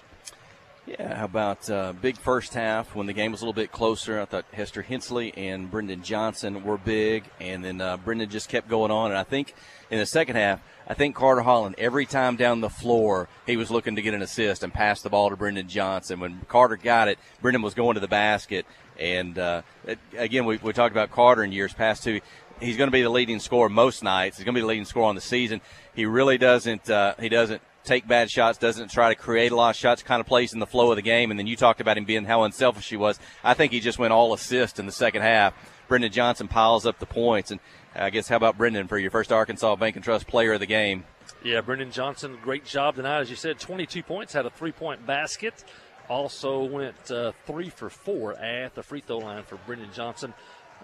Great dunk tonight for Brendan. In fact, the Jackets, I think had at least 4 dunks tonight, if not more. Holland with a couple. Hensley had 1. Johnson's. Yep. And so a big night. They were high flying tonight, the Yellow Jackets were, in this 74-58 win. I want to thank First Arkansas Bank and Trust for the support of Yellow Jacket Athletics. They have been with us for years, located in the parking lot, Cash Saver parking lot in downtown Clinton. From a car loan to a home loan to a savings account, they can do it all for you at First Arkansas Bank and Trust. And go online. You can see all their services there online, and you can set up an account, and you can walk in the door. You can bank by computer. They can do it all at First Arkansas Bank and Trust. Also, I want to thank Petty Jean Fiber. They're the sponsor of our 3-point baskets. The Yellow Jackets had 4, and the Lady Yellow Jackets had 11. So there were 15 Petty Jean Fiber 3-point baskets tonight here at the arena for the Yellow Jackets. So what a huge night for Clinton. As in the girls' game, they shocked the number 1 2A team. And I'm not sure I'm going to call it a shock. The Yellow Jackets led 90% of this ball game tonight. Mm-hmm. And I think you see a difference between 4A basketball and 2A basketball tonight. In the boys' game, it's a pretty good Quitman team, but they were never really in the ball game.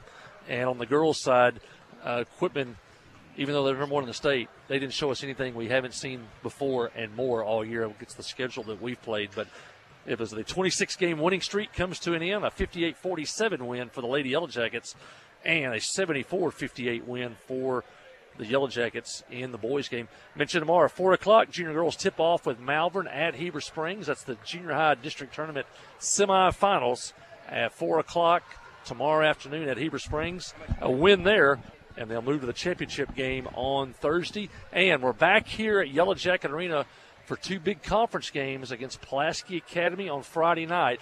Pulaski Academy, they are 26-0 going into tonight. Never know, lightning may strike twice. The Yellow Jackets could shock the state again. When they played the first time, it was 24-18 at the half. PA pulled away on their floor in the second half, but you never know here at Yellow Jacket Arena. As the Yellow Jackets, if they play like they played tonight and with the effort that they played tonight, who knows? Lady Yellow Jackets played the final 12 and a half minutes with 5 guards and still pulled off a victory over Caden Brown injured. And an injury to Caden Brown, and Maggie Gresham fouls out with 4:45 to go in the third quarter. And it was a team effort tonight, and effort is the right word for the Lady Yellow Jackets. For the boys, it was more, I would say, workmanlike. They came in, did their job, did what they had to do, and got a comfortable win tonight. So make your plans. Be here Friday night. Great time to come down, have supper at the Hive, and hang out with us. Hey, come on by the broadcast booth. You might want to meet Aaron Duhon. This guy is a rising star in the media, movie, and radio business. Well, you know how thankful we are to have Aaron going back now that he's at Arkansas Tech University, meeting up with us on the road or coming back for these home games. I need you to ask him a couple of questions, get to the bottom of this, how he got here tonight. And I don't know now that there's any ice or sleet in the forecast. I think he's planning on staying in Clinton. I don't know if he'll get back that way. Hopefully we'll have him over the next couple of weeks. Now here's the first hint. He had to go wash his car. So that's the hint on how the trip that he made from Russellville to Clinton. Tell us about it, Aaron. Well, I am the type of fella who's always looking to save on gas.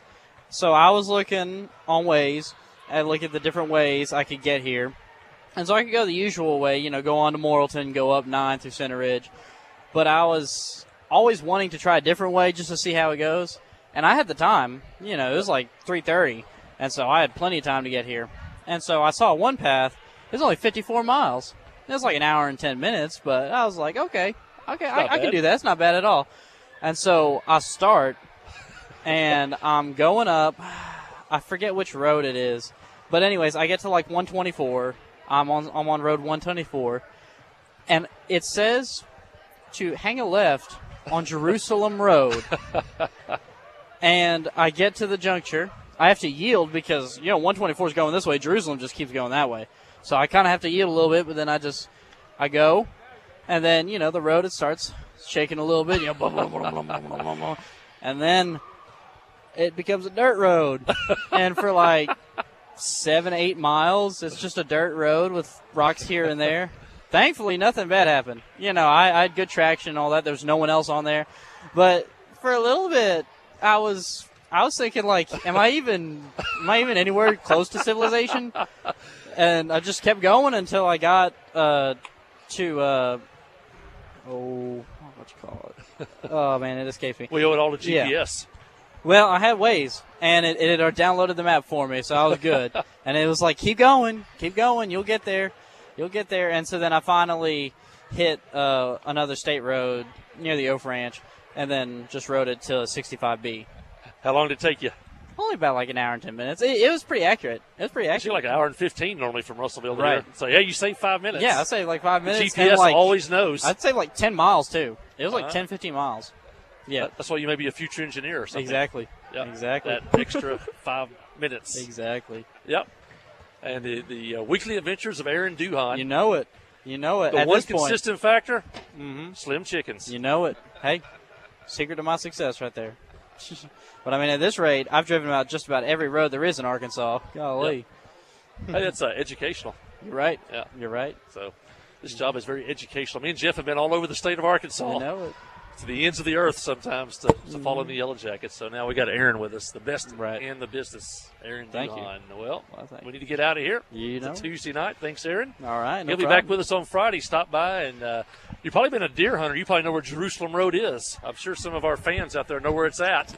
So, final words, Jeff Hall? That'll do it. Looking forward to conference on Friday. Come out and join us.